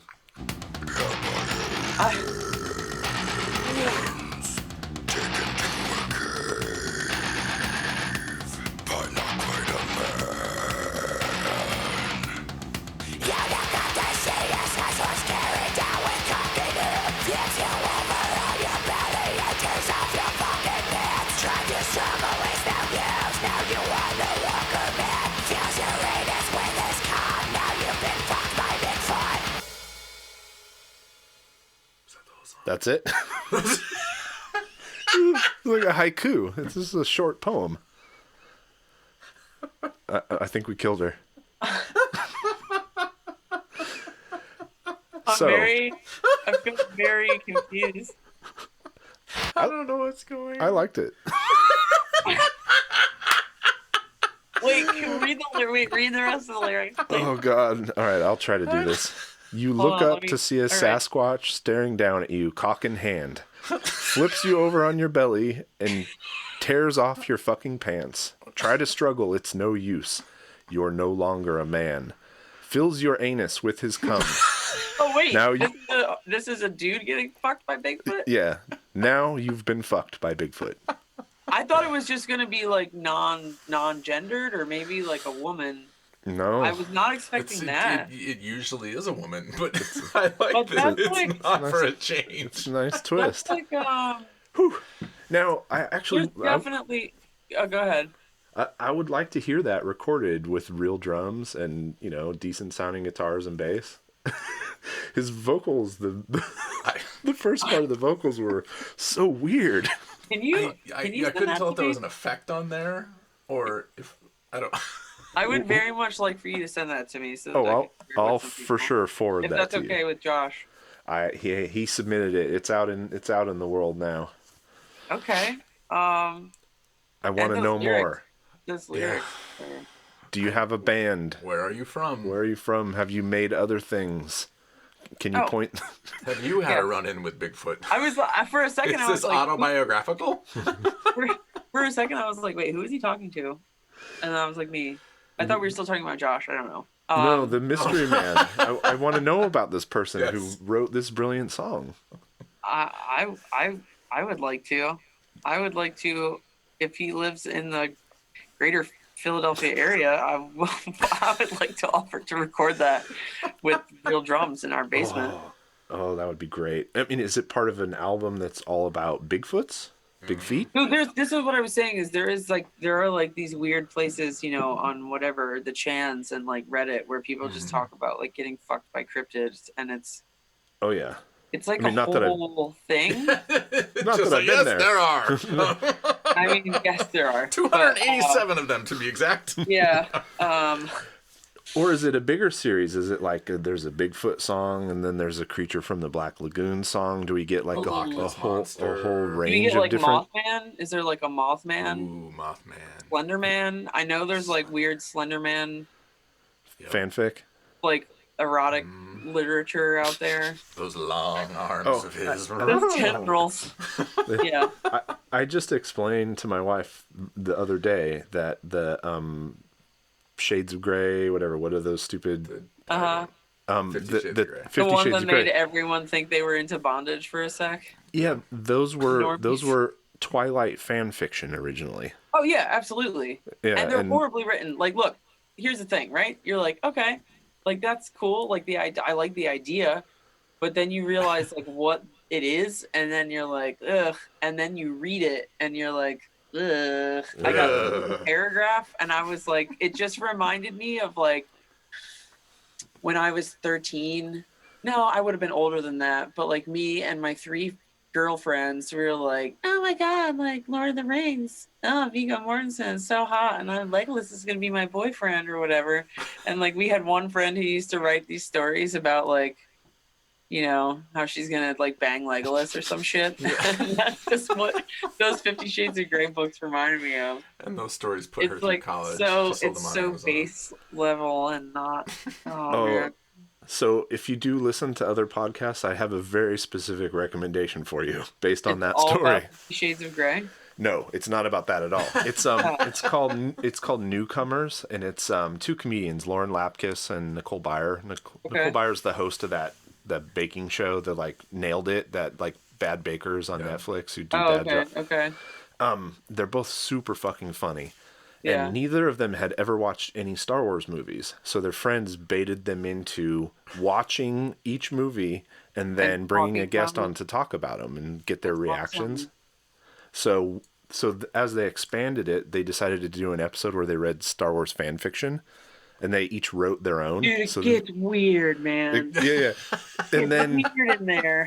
And then they did, the holiday episode and the Clone Wars, and they ran through all the Star Wars, and then they realized, well, there's a whole mountain of other stuff that neither of us have ever consumed, and the next thing was Lord of the Rings.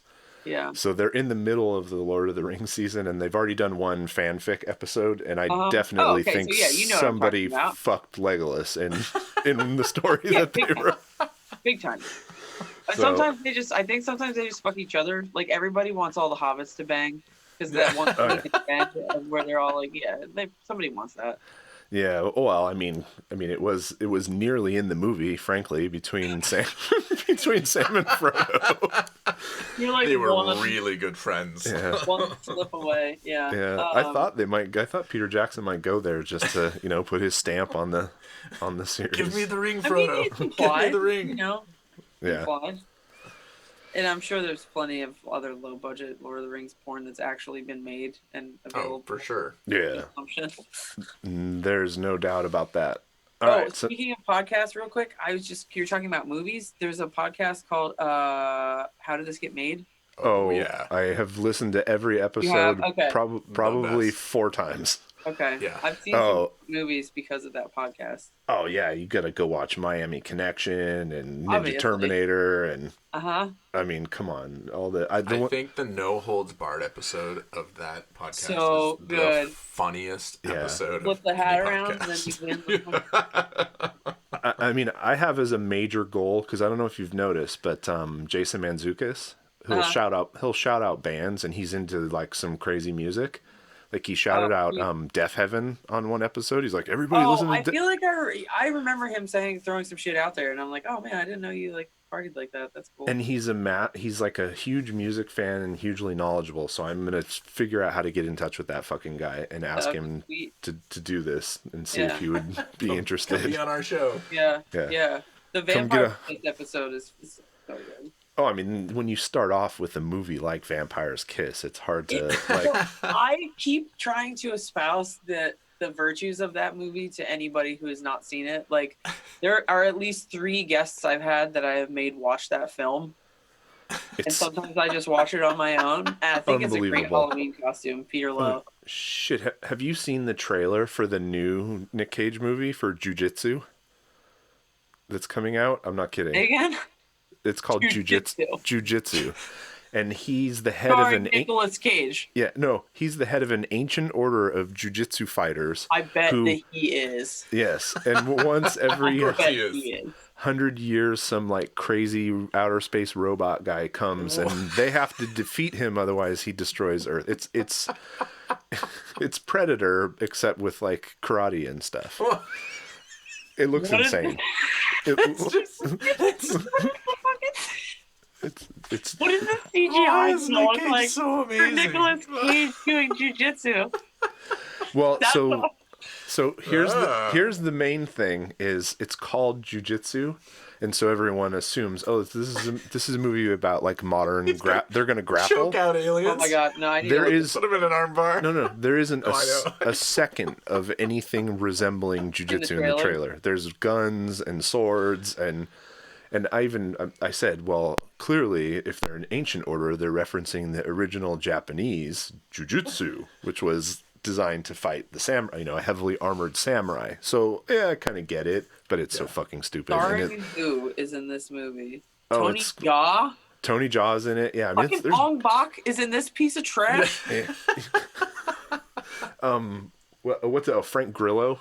He was. I'm looking up. I see that right now. Oh. Yeah, it's Rick Yoon. I know who he is. So okay. Oh, I was excited when I watched the trailer. I was like, I'm into this. Yeah, I'm also noticing that there's like a bunch of like on the cast photos that there's just like a bunch of super ripped dudes. Martial arts. John Hickman plays Sergeant Hickman. Well, they really dug deep for that one. Tommy Walker plays Private Tommy. So they had one staff writer.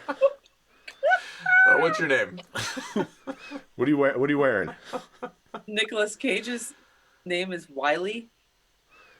Wiley. Wiley Cage. Watch the trailer as soon as you get out of here because especially the last line of the trailer is fucking brilliant. Listen, if you and I weren't doing this right now, I would already have watched. You'd be watching. Exactly. I don't want to be rude and watch this trailer. Yeah. It's. Thank you for that. Holy shit! Yeah, I for some reason Nick Cage came up the other day, and then it made me want to rewatch the just the opening scene of Wild at Heart. Wild at Heart's one of my all-time favorite movies. But that fucking opening scene is the most insane thing. Yeah. It's like he beats a dude to death on the stairway to a heavy metal soundtrack. Like just smashes his face into a pulp. An angry young man. Yeah. Sailor Powered by Ripley. heavy metal. All right, so now is the time where we talk about you. Oh.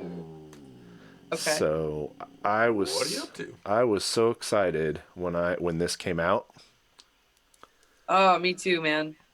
And because JD will see, of course, and the story. You could probably tell the story of the bass now, but you guys covering "Hit It and Quit It" is like an absolute dream. All of it is, but that's such a great song. So how did this come about?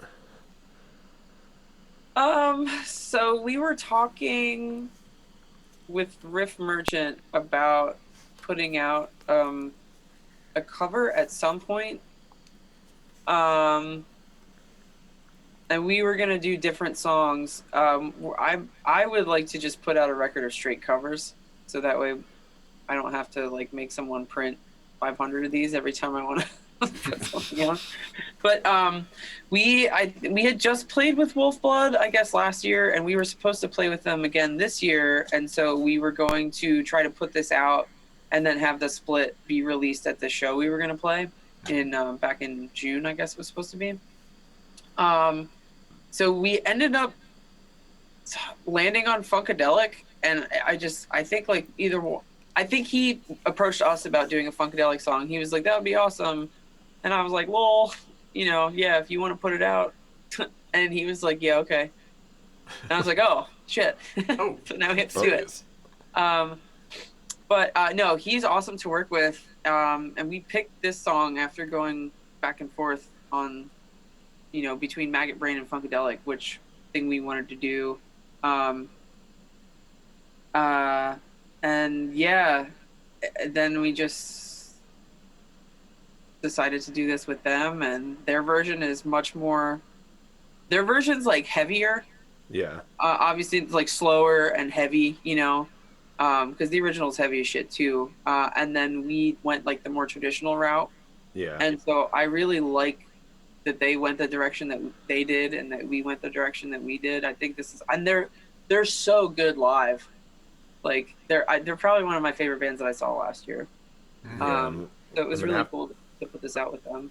Yeah, we'll have to check them out. I have a special love for covers, and obviously one of the other things I'm involved in is the Glory or Death Records tribute records. So we put out the Thin Lizzy record, and we're in the middle of. Yeah. We talked about that, I think. Yeah, we're in the middle of the Deep Purple record, and I love as the songs start coming in and you hear the the interpretations versus the really faithful reproductions. Like on the Thin Lizzy record, listen to White Dog from Austin do Don't Believe a Word. That recording could have been lifted off of a tape player in 1974, right? And then listen to Jeff and Goya's version of the Cowboy Song. They fucking rewrote the whole song in a minor key. Nice. Played most of it halftime. It's totally changes the song, the sentimentality of the song. And both are awesome, but it's a totally different approaches to doing it. And I'm open to all of it, so it's really cool to see how people do it. Yeah, I'm always interested in how good, like, what's the one? I think it's Entombed does a cover of a Rocky Erickson song. Oh yeah, Night of the Vampire. Yep. I feel like maybe it's sacrilegious, but like I like their version. You like so it better? Much better. Yeah. Hey, I went into the Thin Lizzy project not having Thin Lizzy as one of my like major influences. And so that happened to me multiple times because we put a song on there and I had to listen to every fucking Thin Lizzy song, which took a long time for us to pick a song. Yeah. So I heard all of the originals in a really compressed amount of time. And it was like, yeah, I can name 3 or 4 songs. I think the version of Opium Trail that Jeff Matz and Marky from Zeke did and with Mike Scheidt singing is better than the original. Yep. I would listen to High on Fire's version of Vagabond of the Western World every day over the Thin Lizzy version, but it's tailored to my taste, and I don't have memories of those versions. Exactly. I don't have nostalgia attached to them. So. Right, yeah. Almost Oh, go ahead. Almost every band I've ever been in had in our back pocket a cover of Red Hot Mama, which is just a fucking badass Funkadelic song to be able to bust out. It's such a good song. We wanted to do Maggot Brain, that track. Yeah. But, I mean, for one, it's like 10 minutes long, and part of the reason why I love my guitarist, we could just probably let him go for twice that. But,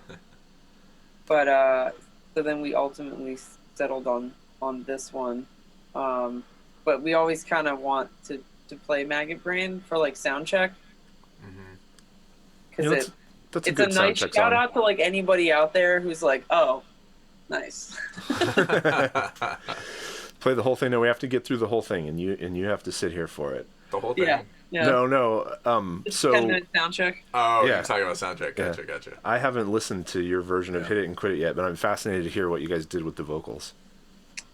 It's pretty straightforward, I guess. Oh, even the backups? Yeah. Oh, yeah. Rad. All right. So let's listen to a little bit of it. Is this even so have you ever gone down a Funkadelic Parliament kind of rabbit hole, JD? It's one thing we haven't talked about very much. I mean, I know who they are. I like their music, but you're not. I recommend it. Like a rabid listener. I saw multiple Funkadelic shows. Later George Clinton, Parliament All Stars, whatever versions at like. Have you seen the live video of him coming down off the spaceship? Yeah.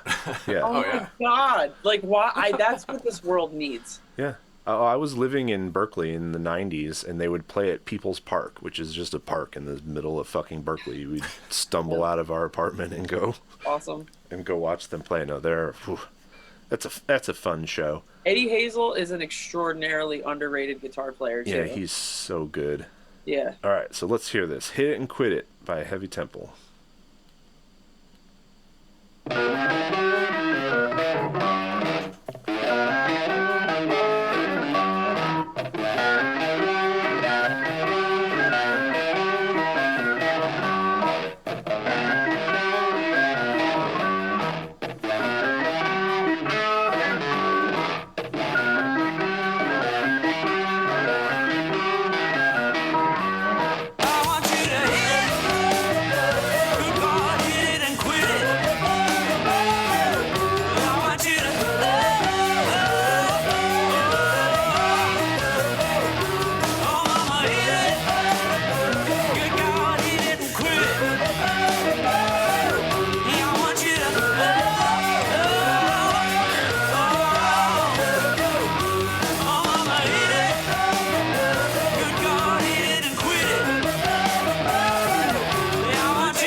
Damn.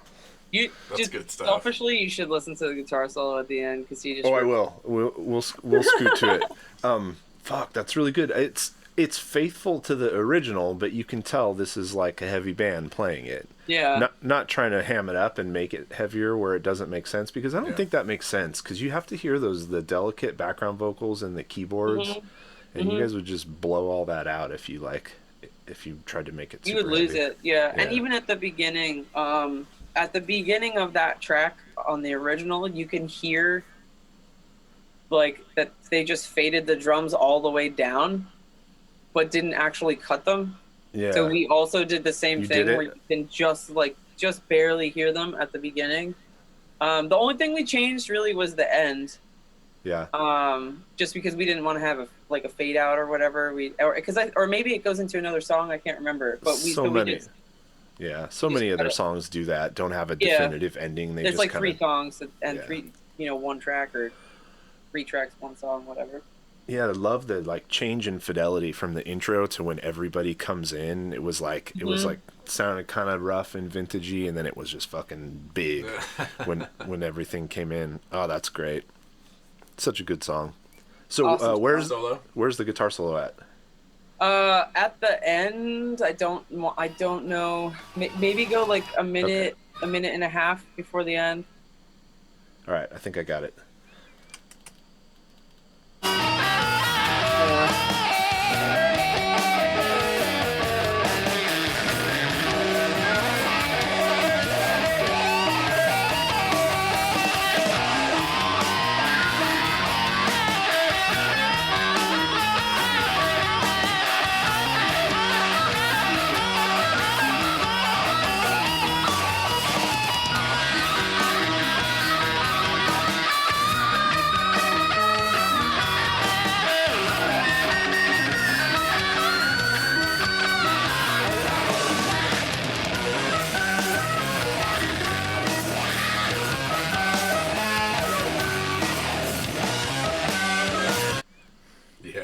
What is on his guitar that really live fuzz? He's got like 3 friggin' fuzz pedals on his board. And did he have his wah clicked? It's like he had his wah clicked and he was sitting like half cocked, which is a pretty standard technique, but it sounds like. I'll be honest, I don't know what they did down here. Our drummer records everything. Yeah. So it's possible that they went direct in and then he put something on. Although I don't think he did, because I think he just wants whatever. No, I think he was working that. Yeah, I don't think you do a Hazel era Funkadelic song without a long stupid guitar solo. Oh yeah. Well, and that one part specifically that's like that's like totally a Hazel move. He does that in at least 3 songs between Maggot Brain and Funkadelic. So who did the cover art? Throw a little bit in. I'm looking at that right now as I'm looking at this, and I cannot for the life of me remember. I think it might. Oh man, did I not put it in the? Shit. It's probably in here somewhere at the. I think it's in. It's definitely in the notes. But I don't know. Yeah, I don't know if I put on there who the artist was. We'll look it up. Ooh, did you buy one of your own wax mages?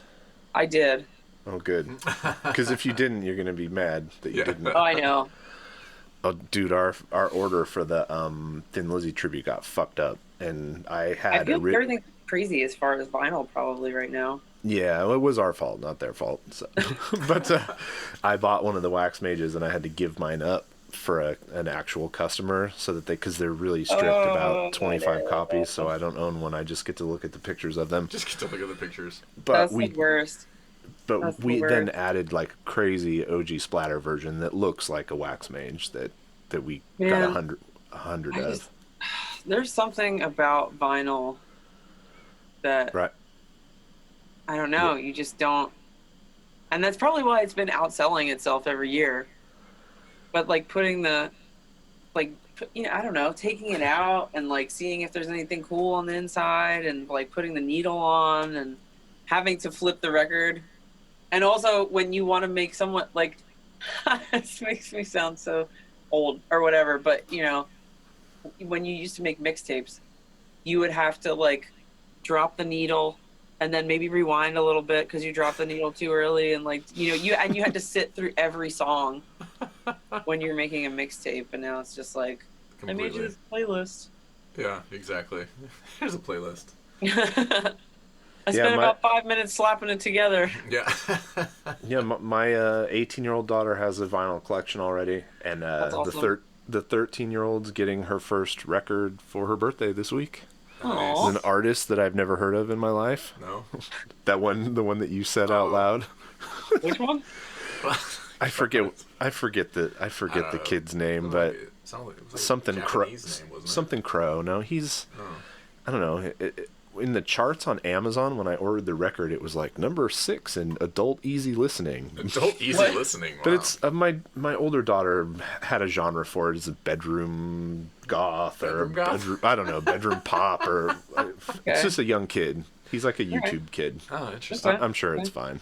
I'm sure it's fine. So as you can see here, if you flip through Heavy Temple, you guys have put out a few releases. This last one, this is the most recent, like pure original release, right? Yeah. And then you said you have something in the works. I don't know if there's anything you want to play off of here, because I actually listened to almost all of the soundtrack record today while I was writing up show notes. The Nighthawk stuff that was that was fun and totally different. Like you're busy. Yeah, I mean some of that stuff I made like a while ago. I got like my appendix out, so around the same time I was starting Heavy Temple back like the summer of 2012. I was writing for Heavy Temple because I didn't have a band, and then I was in the house for like a month without being able to do anything. So I did a lot of that soundtrack stuff then, and then over the last couple of years I've just kind of added a few things here and there. Around, I think, I must have been writing for the first album, second album. Shit, no, I lied. I got my timelines all wrong, sort of. But yeah, I've been working on this. Yeah, I've been working on this stuff for a while now. So maybe just give me one Heavy Temple track that I'll throw on at the end of the episode. I'll put the whole thing on. Okay. Just let me know what you think would be best, and I'll throw that on there. But this is really cool. This is like a synth, like movie soundtrack album. Yeah, I really like Giorgio Moroder. Yeah. So there's some stuff on there is like a little bit more, I guess, like dancey. But I also like Angelo Badalamenti. He does this stuff for David Lynch. Yeah. John Carpenter. I love all that stuff. Their stuff is so cool. It's like totally above my head. Francis, who did our theme music, is also super into all that and doing soundtrack work, and I love it. And it's cool that it's cool to listen to when you're working, when you're concentrating on other stuff. It's like awesome mood or background music. Is this like Goblin? I like it when I'm driving. No. Here, I'll play. What should I play off of? What should I play off of Dimensionaut? So then JD will know what it is. Yeah.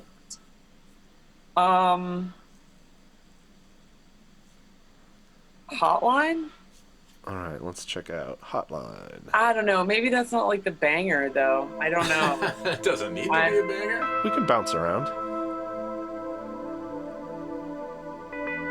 And this is all just you? Yeah. Right before I put this out, I tracked the guitar solo. Because I've been sitting on this track for probably like 7 years, and I never got around to it. Another thing I did while we were like trapped here in Philly.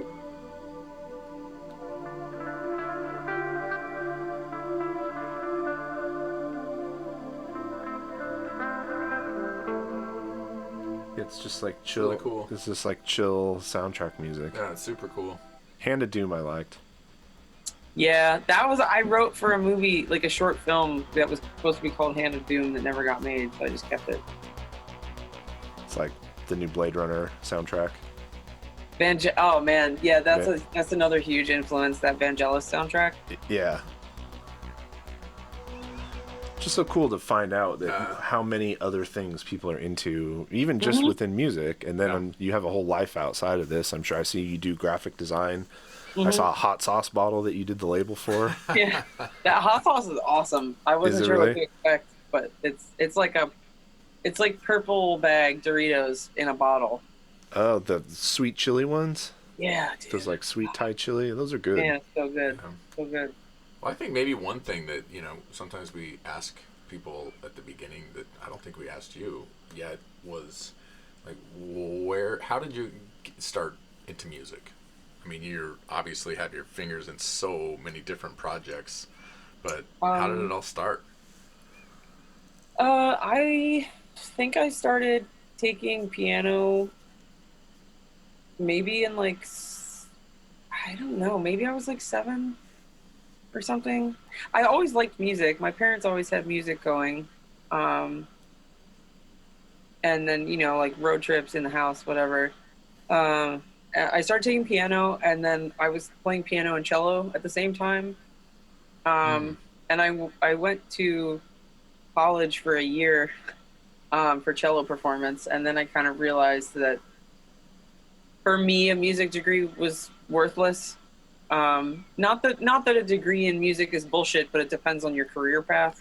Yeah. So I chose to drop out of college and like delivered pizzas. That was my career path. And yeah, I mean, I played the cello, so like there were like my friends' bands wanted stuff on like recordings and whatever.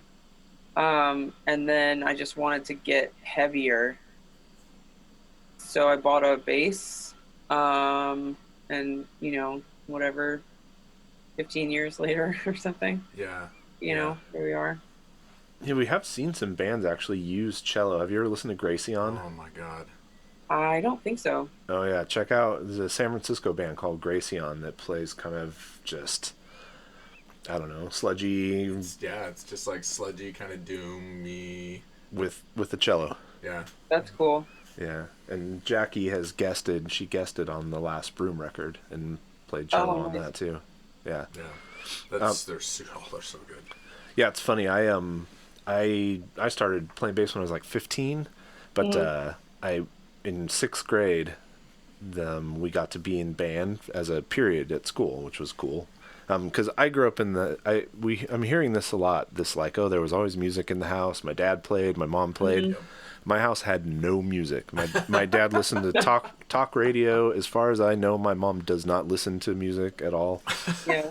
The only time I heard music was when we were on a road trip. My brother was like a pretty serious soccer player, so we'd go on a lot of like tournament road trips with his teammates, and and I'm 7 years younger, so I'm in the back seat, and they pop in Def Leppard or AC/DC, or the one that got me was Rush. That somebody dropped in a Rush tape, and I was like, oh shit, I think I like music, and then from there on. But I'm still seriously the only person in my family, and my brother and sister or mom and dad are just not into it. Never cared. It's weird. But I was going somewhere with that. I'm not anywhere now. Did you take yourself a break? I do that more than I would like wait a minute.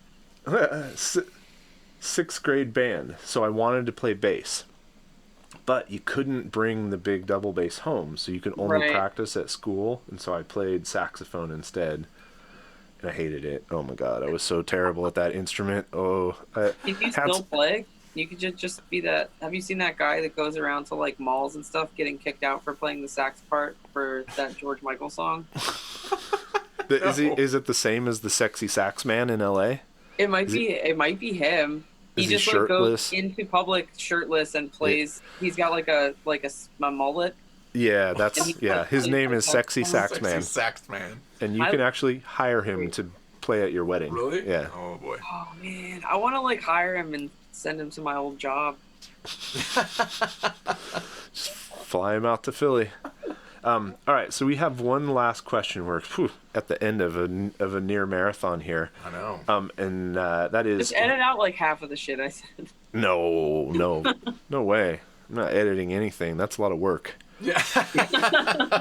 We're not that dedicated. I'm a JD and I are passable video editors at best, and I'm a mediocre hardware or audio engineer. So we try to do as little as possible from this point forward. Yeah. But what's your favorite hometown band? What's your favorite Philly band? Are we talking Philly or Delaware though? Oh, Philly or Delaware or both. We talked about Delaware already. George Thorogood. We did talk. Shit. Or even like a local band now that you really like. In Philly.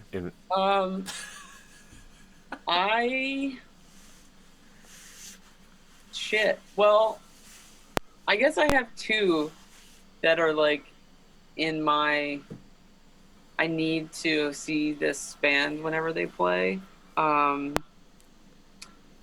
we I guess I always liked them, but we went on tour with Ecstatic Vision last year, and getting to see them every night was just magical. Like the lights, I mean, if you're not epileptic, because that light show is a bit intense, or if you're not, I mean, it depends on how high you are, but like the lights and just like their energy, and they're all super great dudes. But it's very like trance inducing what they're doing, because they've got kind of this like, kraut thing going, or like Hawkwind. So okay. And not as local, but Inner Arma is the other band that they're so good. There's a lot of good bands in Richmond too. Earthling is another great band from Richmond. That's like a must-see band.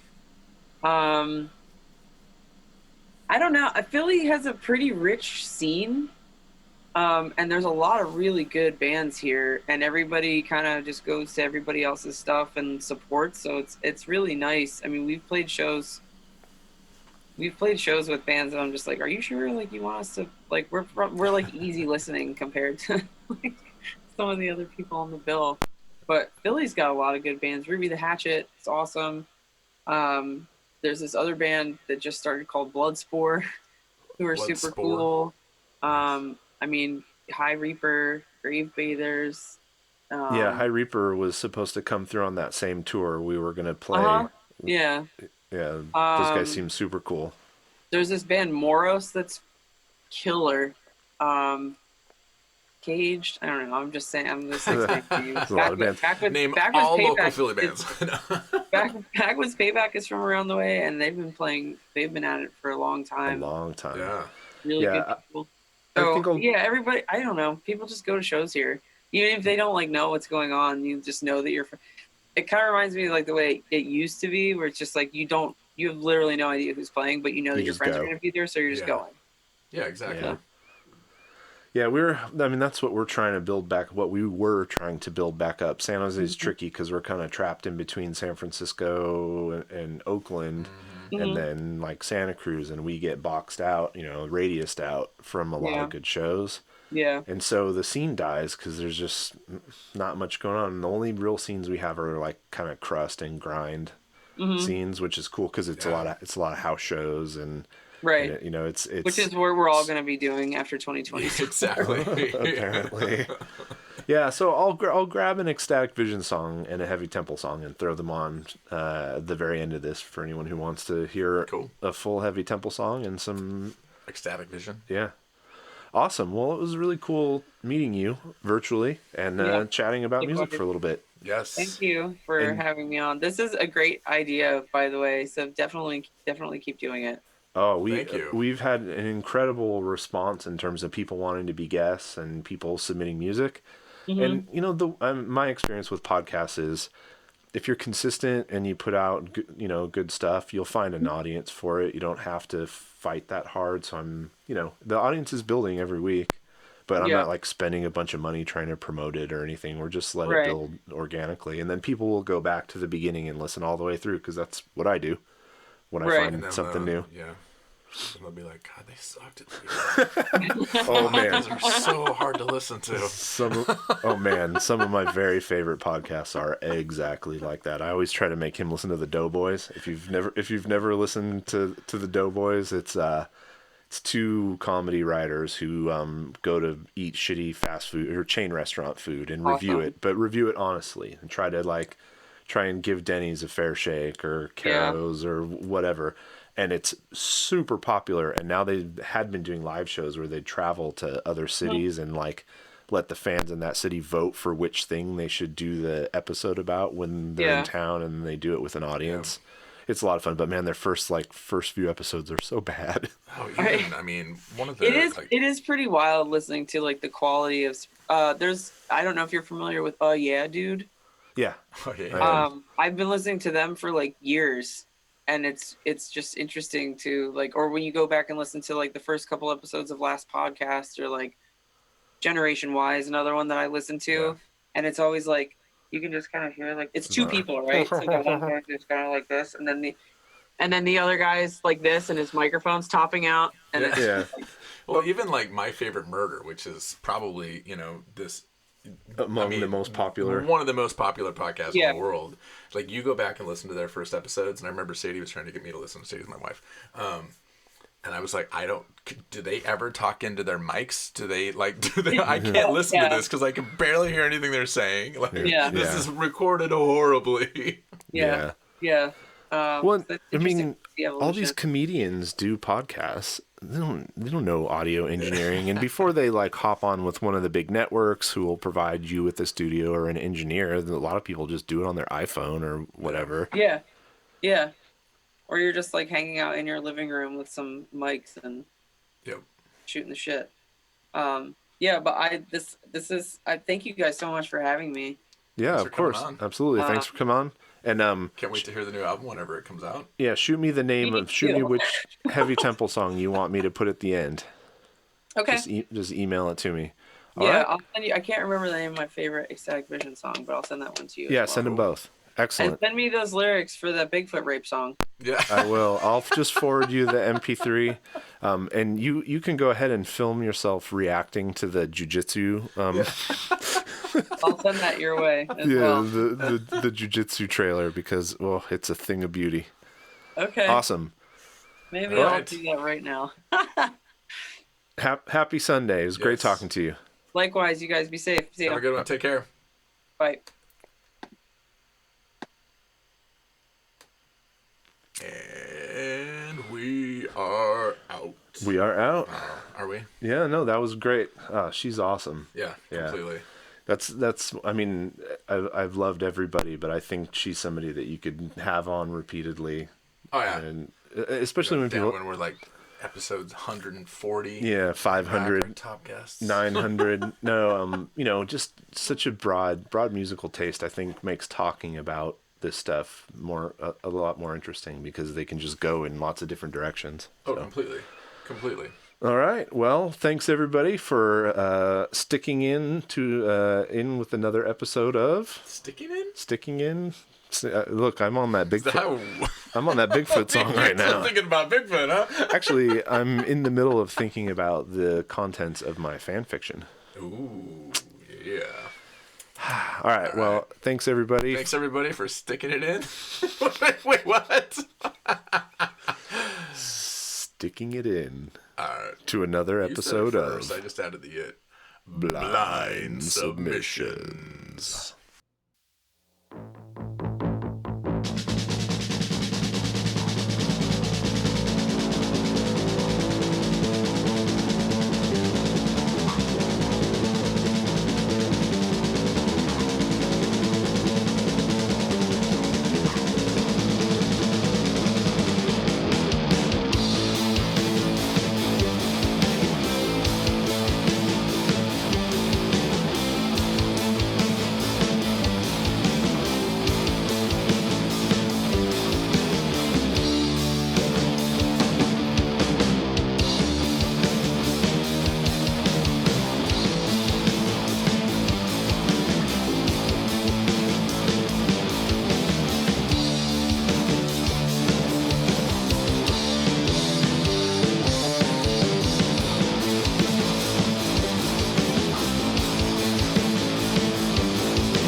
Thanks for joining us for another week of Blynd Submyshynz. See episode description for links to all artists discussed in this episode, and visit their sites to support them directly by buying music and merch. Share links to the podcast or YouTube videos with your friends, especially if they're in bands. Bands! If you want us to listen to your music on a future episode, please submit one song to blyndsub@gmail.com. That is blyndsub, blyndsub@gmail.com. Bandcamp links preferred, but not required. Find us on social media at Blynd Submyshynz. Full video episodes are available on our YouTube. Remember, we go in blind, so you don't have to. Blynd Submyshynz.